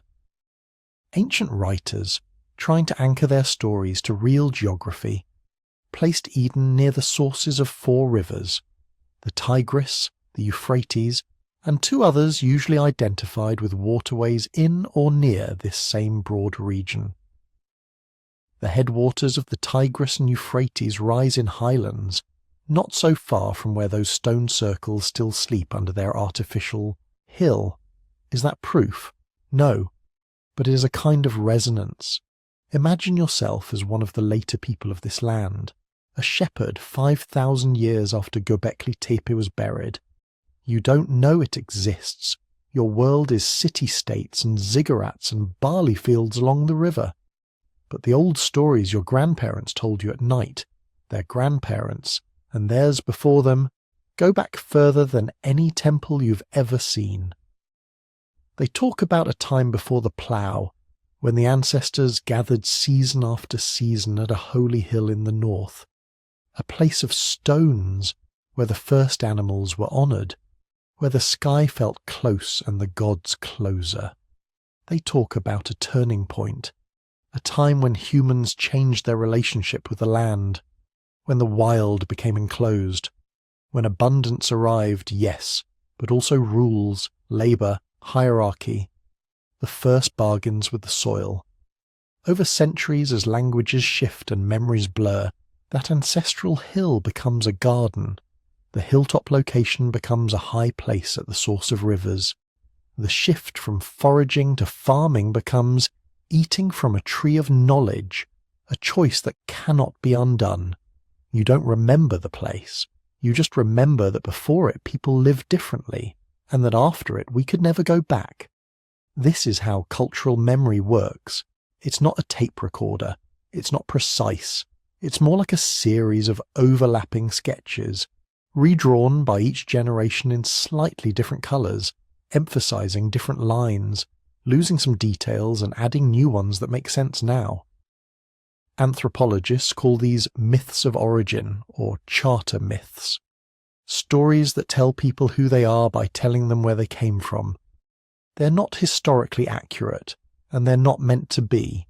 They're emotionally accurate. They encode a feeling about some real transformation in the deep past. Göbekli Tepe was exactly that kind of transformation. For hundreds of thousands of years, humans lived as small, mobile bands. Then, in places like this hill, they did something new. They began to gather in great numbers, to build massive structures, to formalize rituals, to coordinate labor at scales our species had never tried before. That shift would eventually lead to agriculture, surplus, cities, kings. It's the most important turning point in human social history. If any real events were going to leave long-lasting fingerprints in our stories, it would be changes like this. Now blend that with something else. Catastrophe. The end of the last ice age wasn't smooth. Climate flickered back and forth. Wet periods and dry periods, cooling snaps like the Younger Dryas, sudden bursts of meltwater flooding down into lowlands, lakes rising and falling, shorelines migrating. Imagine living through those swings without meteorology, without satellites, without models. You'd just see the world changing in ways you couldn't control. One spring the herds don't come back. One generation the rivers run higher than anyone remembers. Another, the rain fails for 3 years straight. Archaeologists see hints that some of the stone circles at Göbekli Tepe may have been used for centuries, then deliberately filled in and replaced by new rings at slightly different levels, slightly different styles. To some, this looks like ritual rebuilding. To others, it looks like people responding to environmental instability, abandoning old enclosures, constructing new ones, renegotiating their relationship with the forces they thought ruled the world. If your life is tied to a sacred place on a hill and the climate shifts dramatically, what story do you tell? Maybe you say the gods sent a great flood. Maybe you say there was once a perfect time when the animals were plentiful and the rains were reliable, and then something humans did angered the powers of stone and sky. The waters rose, or the land dried, and the old world was washed away. Many cultures hold flood myths: Mesopotamian, Indian, Greek, Native American, Pacific Islander. Some probably reflect local river disasters, and in Mesopotamia, where the land is flat and the rivers unpredictable, catastrophic floods are natural storytelling material. But a few researchers have wondered whether the very oldest strains of these myths might trace back not just to single events, but to an era of change, to the end of the Pleistocene, when melting ice caps, shifting coastlines and swollen rivers shaped the landscapes and the lives of everyone from Anatolia to the Persian Gulf. Again, not proof, just a possibility, a thread that might connect those carved boars and cranes on a hill in Turkey to a man on a boat in a Babylonian story trying to outlast a God-sent flood. We need to be careful here, because this is where fringe theories like to rush in. You've probably heard some of them. Göbekli Tepe as the literal Garden of Eden. Göbekli Tepe as the remnant of an advanced lost civilization wiped out by a comet.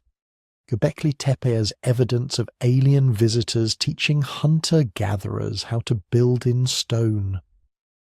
They all share one thing in common. They underestimate the people who actually lived there. The problem isn't that these theories are imaginative. Humans are imaginative. That's one of our best traits. The problem is that they jump over the hard work of understanding what ordinary, clever, fully human hunter-gatherers could do with time, skill, and social cooperation. Nothing at Göbekli Tepe requires aliens or Atlanteans or secret high technologies. It requires people who can plan, coordinate, and remember. People whose grandparents told them where to quarry the best limestone.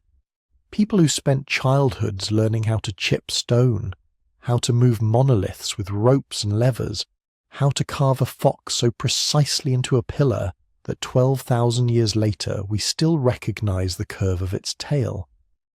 If anything, what Göbekli Tepe proves is that the so-called primitive people of the early Holocene were already capable of astonishing things long before pottery, long before writing, long before pharaohs and pyramids.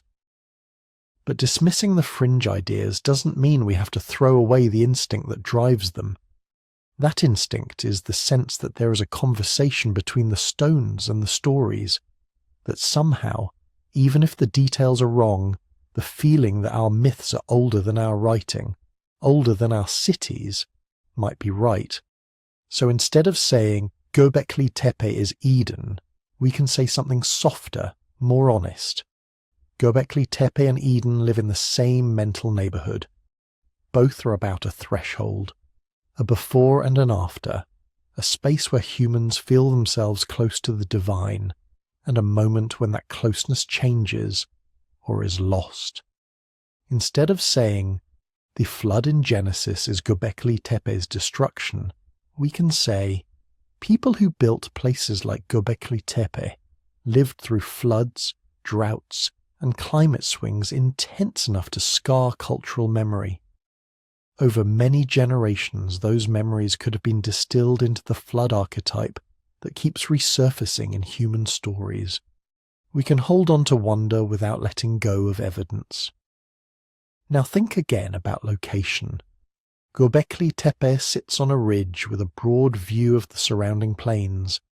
To the people who built it, this was probably not the middle of nowhere. It was a focal point on the landscape, a place you could see from far off, a landmark you could aim for on long seasonal journeys. Later, when agriculture took root in the valleys and cities sprang up along the rivers, the lowlands became the centre of power. The hill faded into the background. Sediment and time hid the stones. But oral tradition doesn't map geography the way a GPS unit does.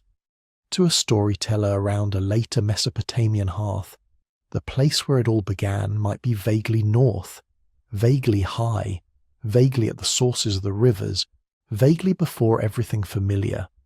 That's close enough to plant a symbolic garden there, close enough to say, in the east, in a place of 4 rivers, there was once a garden where humans and gods spoke face to face, close enough that when later scribes wanted to set their story of beginning somewhere, they aimed their words roughly in the direction where, thousands of years earlier, a real hill had once drawn people from miles around.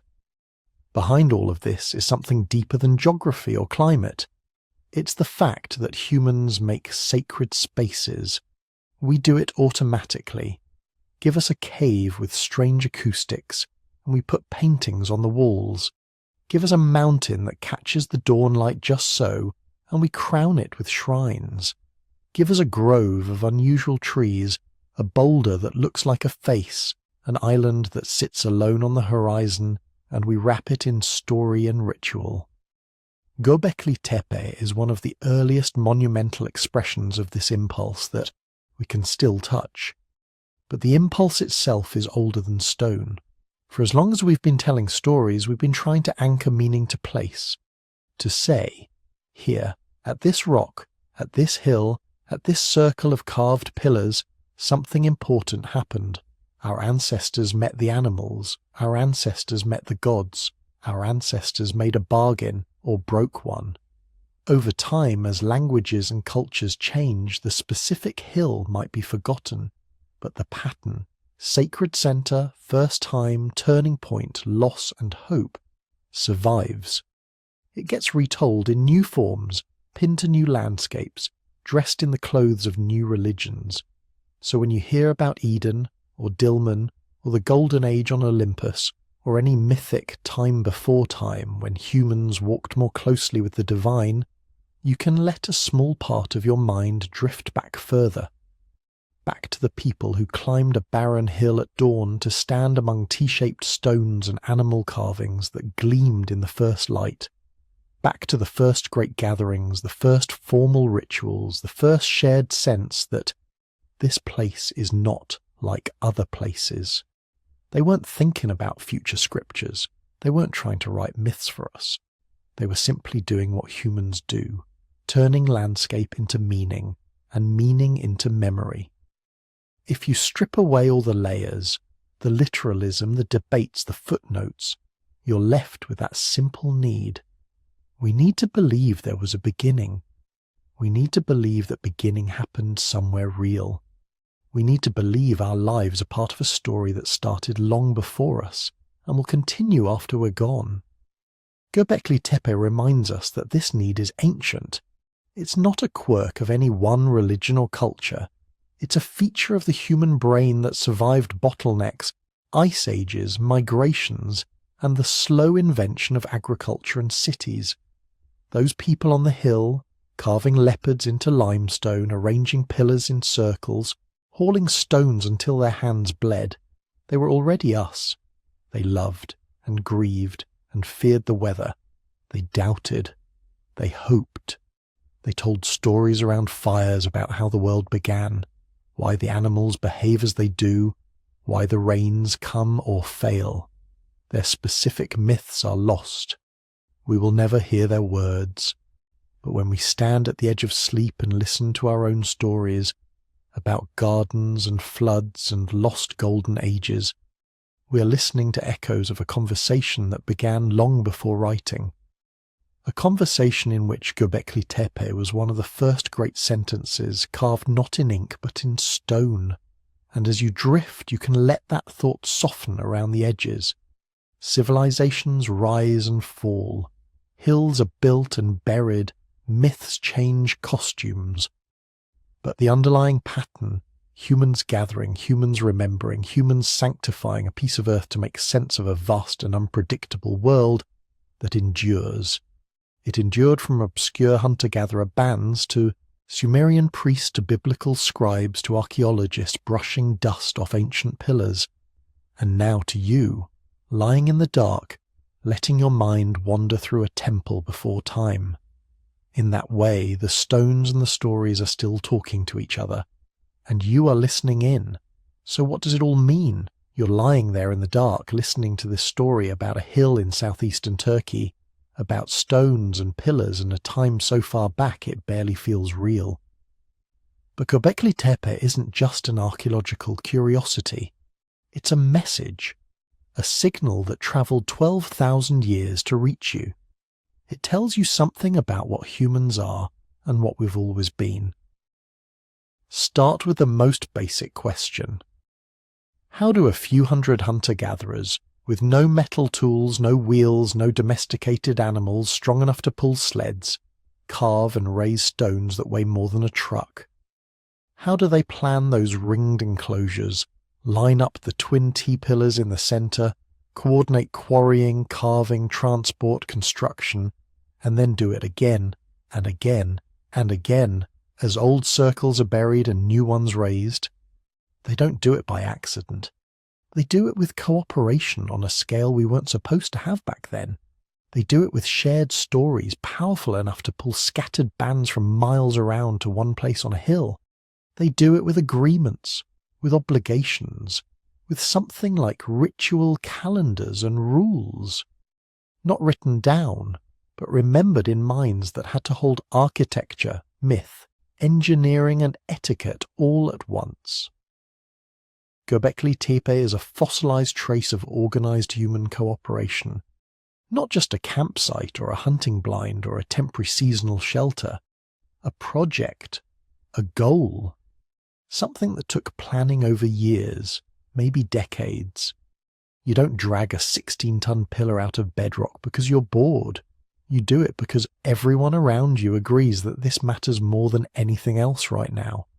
When you look at those circles, you're seeing proof that the capacity for large-scale teamwork isn't an invention of cities and writing and kings. It's older, much older.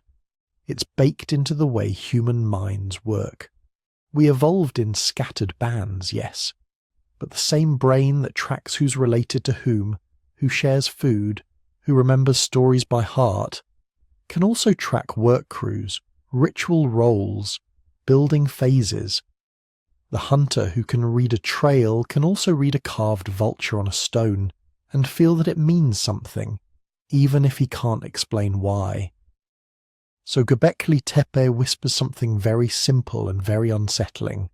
Civilization didn't magically appear when we planted the first fields. Pieces of it were already there. The ability to gather in large groups without tearing each other apart, the instinct to create shared symbols, the willingness to work for weeks or months on something that has no direct survival payoff. Those are the scaffolding of civilization, and they're standing there in that hillside sanctuary 7,000 years before the pyramids. This is why, in 2018, the world's heritage bureaucracy finally caught up with the dreamers and put a neat label on this place. UNESCO World Heritage Site. It sounds dry. A phrase from a committee meeting. But underneath it is a quiet confession. We had to admit that this hill of buried circles isn't just a local curiosity. It's not just another ruin among ruins. It's part of the tiny global set of places where the story of us changes direction. World Heritage status is a kind of shield. It means the stones are now under the formal protection of not just one government, but of an entire international system. It means buffers and regulations and conservation plans. It means funding for site shelters to keep the carved surfaces from crumbling under sun and rain. It means careful paths for visitors so millions of curious feet don't wear away 12,000 years of history in a single tourism boom. And there is another layer to that shield, a moral one. Göbekli Tepe forces us to ask how we treat deep time. Do we strip ancient sites for stone, bulldoze them for new roads, or do we slow down, put a roof over them, post a guard, and teach people that this hill isn't just dirt? It's memory made physical. Preservation is its own kind of cooperation. Generations of archaeologists, conservators, local communities, policymakers, and yes, sleepy viewers listening to videos like this one, all quietly agreeing, this is worth keeping. That's not trivial. Every dollar spent protecting Göbekli Tepe could be spent on something else. Every law that limits what can be built nearby could be loosened. The decision to preserve is yet another human bet on the future, an investment in people not yet born, who may stand under that sun and look at those pillars and feel that same shiver you feel in the dark now. And at the centre of that shiver is an uncomfortable realization. We were wrong about prehistoric humans. For a long time, the standard story went like this.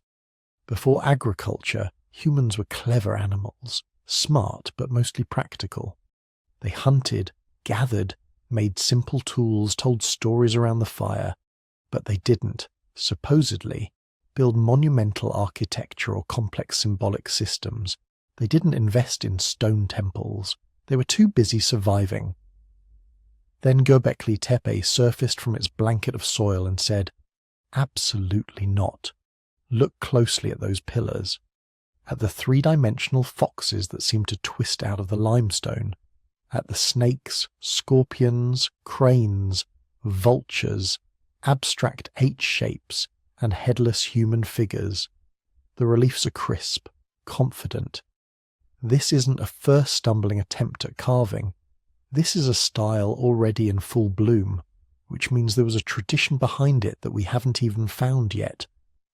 The layout of the enclosures, the way newer ones partially echo the older, the intentional burial of circles that still could have been used, all of it points to symbolic thinking layered on symbolic thinking, to traditions with a memory of their own.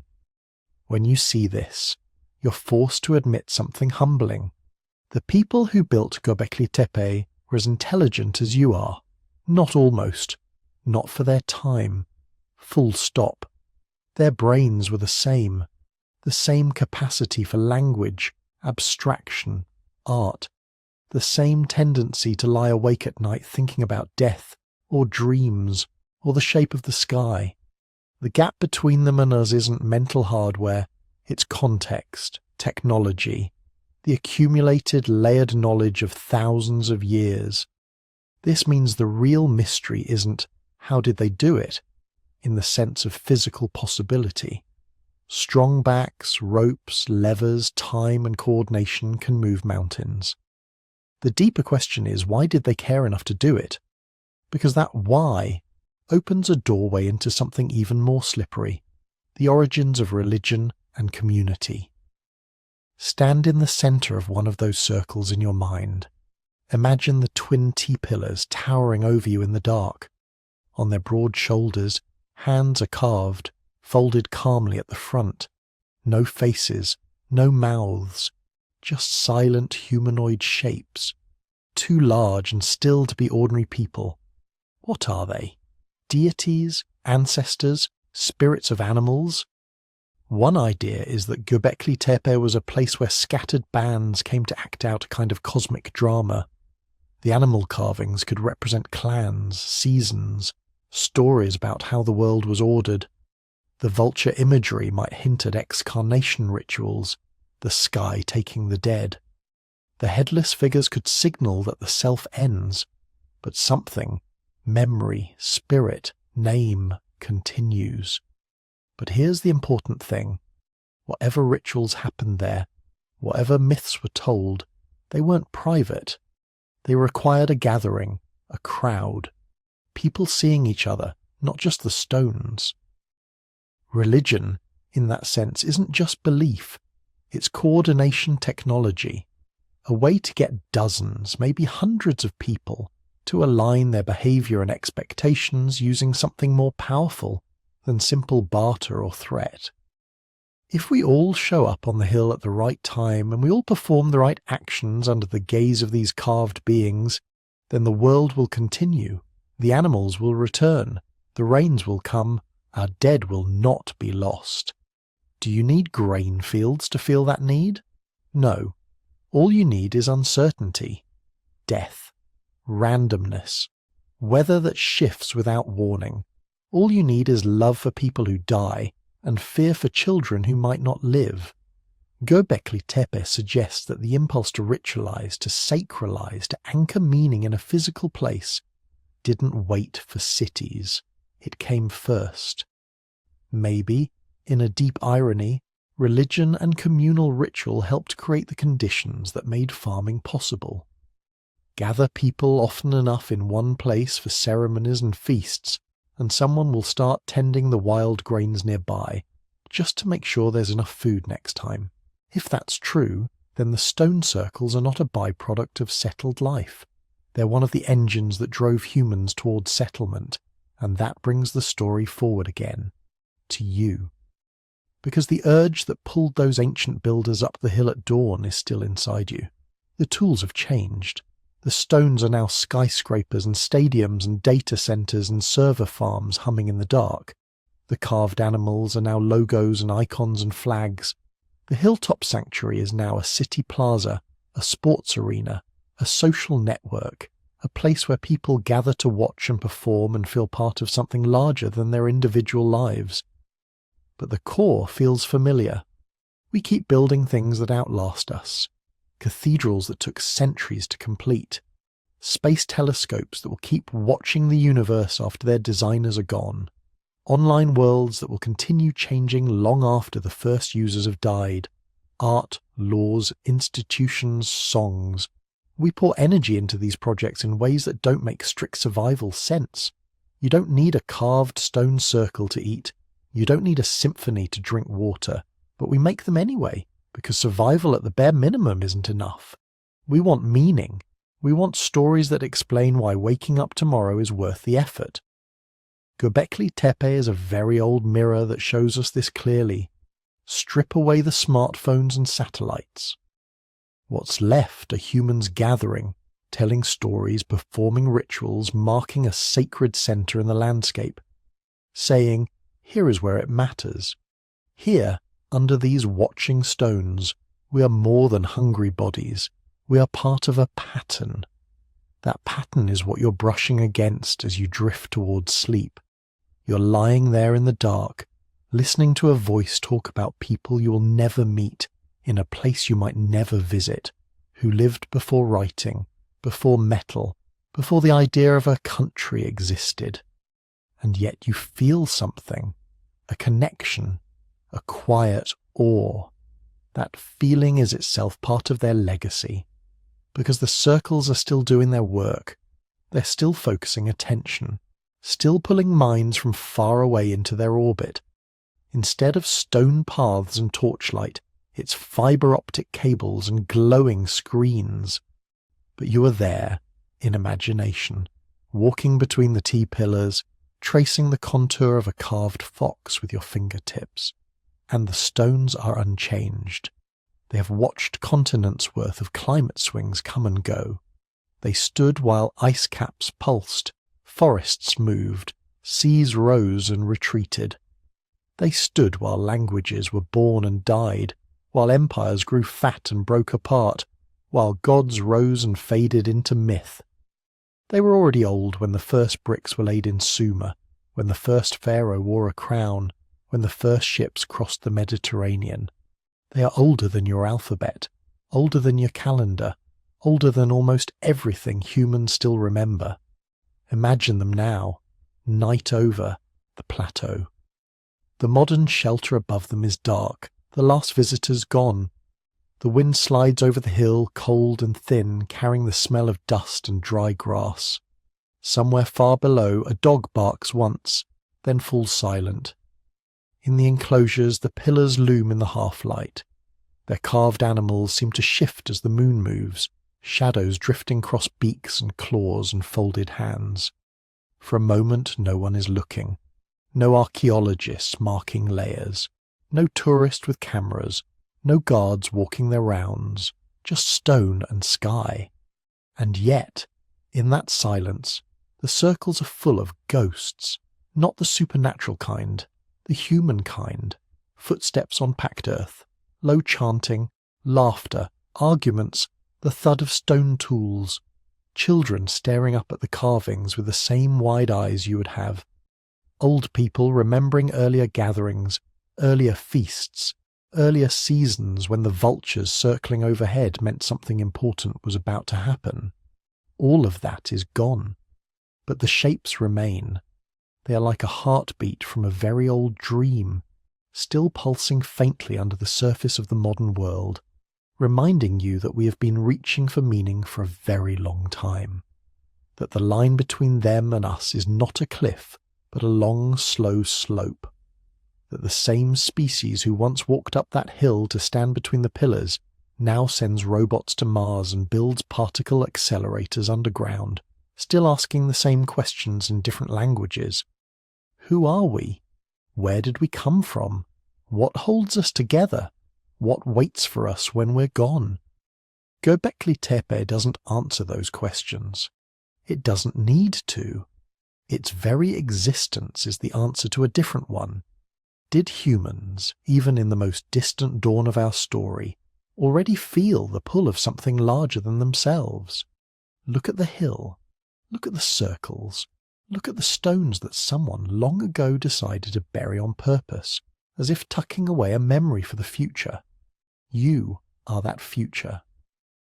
As your eyes grow heavy, as your breathing slows, imagine the stones once more. Tall, pale shapes under the stars, the carvings worn but still clear, the air thin and cold. Somewhere on that wind, the last echoes of drums that stopped beating 10,000 years ago. The stones keep their secrets, but they also keep watch. Over the fields that came after, the cities, the satellites, and now over you, listening in the dark, a tiny, fragile descendant of the people who once gathered there, still wondering, still building, still dreaming. The legacy of Göbekli Tepe is simple and infinite. We have always been more than we seemed. So now drift back one last time to that lonely ridge in southeastern Turkey. The wind has died down. The lights from the dig site have been turned off. The generators are quiet.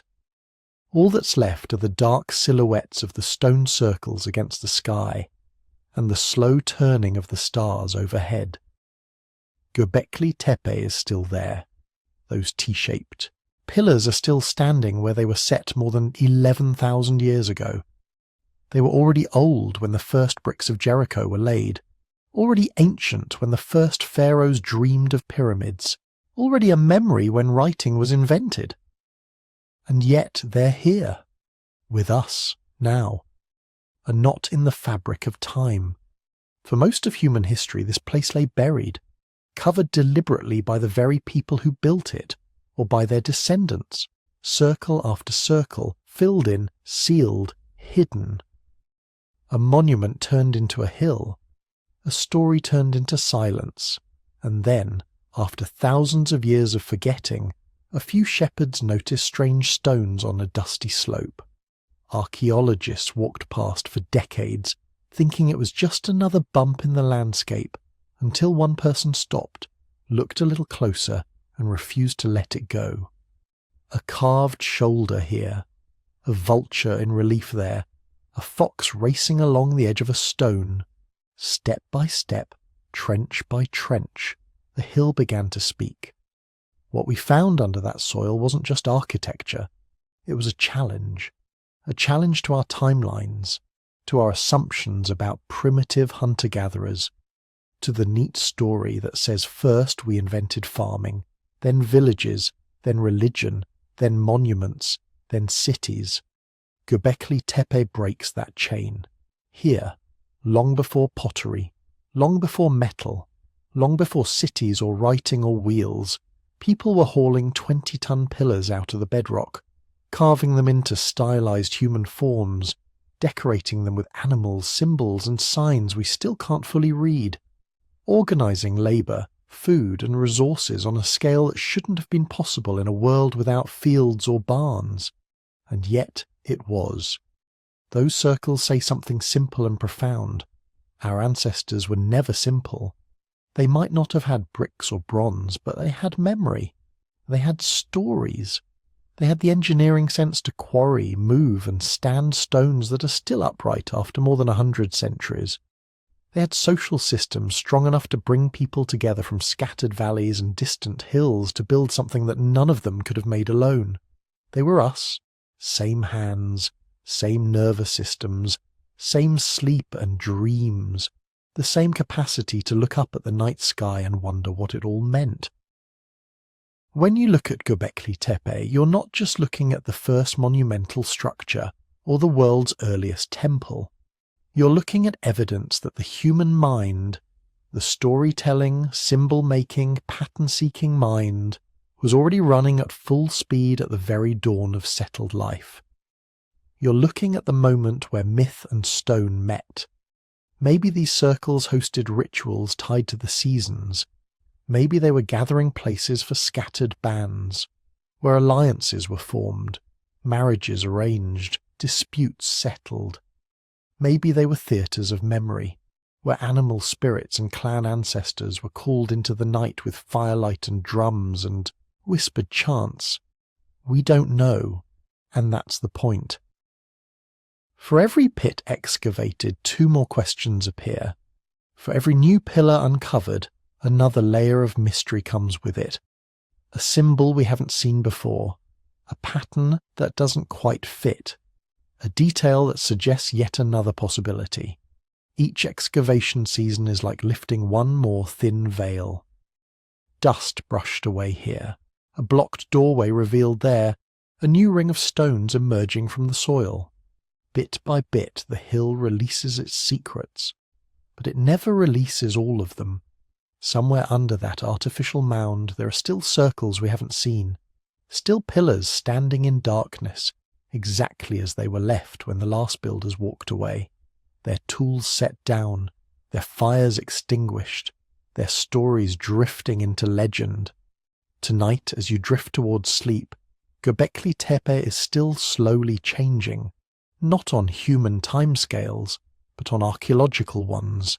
Another season will come, new teams will arrive, new trenches will open, LIDAR scans, soil samples, microscopic traces of pollen and bone. Every technique we invent gives us a slightly clearer glimpse of a world that ended more than 10,000 years ago. But it will never be completely clear. There will always be a gap, a quiet space between what we can prove and what we can only imagine. And in that space lives the real power of a place like this. It reminds us that we come from people capable of astonishing things long before the word civilization ever existed. People who could turn bare limestone into sacred geometry, who could take fear of the unknown and shape it into ritual, who could stand in a ring of carved stone and feel somehow that they were part of something larger and older than themselves. When you think about that, the distance between you and those builders begins to dissolve. The same brain that worries about your tomorrow is built from the same evolutionary clay as the brain that decided, for reasons we may never fully grasp, to carve a headless vulture into a pillar and align it with the rising of a distant star. Time doesn't erase us. It drifts through us. If you've made it this far into the story, listening in the dark, letting your mind wander over dusty stones and forgotten hills, you're part of that same long chain. Another link in the same story that started with small bands moving across ancient grasslands and eventually gathering to raise stones on a Turkish ridge. Before you slip fully into sleep, I want to say a quiet thank you for being here, for giving your attention, your curiosity, your late-night thoughts to these lost worlds. If you'd like to help this kind of content reach more people, more late-night listeners, more drifting minds, that simple click on like really does matter. It tells the algorithm that wandering through deep time is worth sharing. If you feel awake enough, you can also subscribe so you'll be gently carried into the next journey when it's ready. More hidden sites, more forgotten stories, more human mysteries to fall asleep to. And if you're still with me, still listening, I'd love to know where you are in the world right now. What city, what country, what little room you're lying in while we talk about stones half a world away. If you'd like to share, leave a comment and tell me where you're listening from. It's one of the few ways we can turn this from a one-way whisper into a quiet, scattered community, stretched across the planet like those ancient networks of kinship and trade. For those who want to go one step further, there is an optional channel membership as well. It's never expected, but always appreciated. Memberships help support the research, writing and production that go into these long journeys through history, and they make it possible to keep the stories coming, slowly, carefully, one by one. But for now, you don't need to do anything. Just breathe. Let the image of those stone circles fade into the dark. Imagine the stars wheeling overhead, just as they did for the builders. Imagine the last torch going out, the last footstep leaving the circle, the hill slowly rising over centuries of wind and dust. Göbekli Tepe is still there, waiting. And so, somewhere in you, are all the stories still waiting to be told. Sleep well, traveller in time. We'll visit another place, another mystery, another forgotten chapter of our shared past. Next time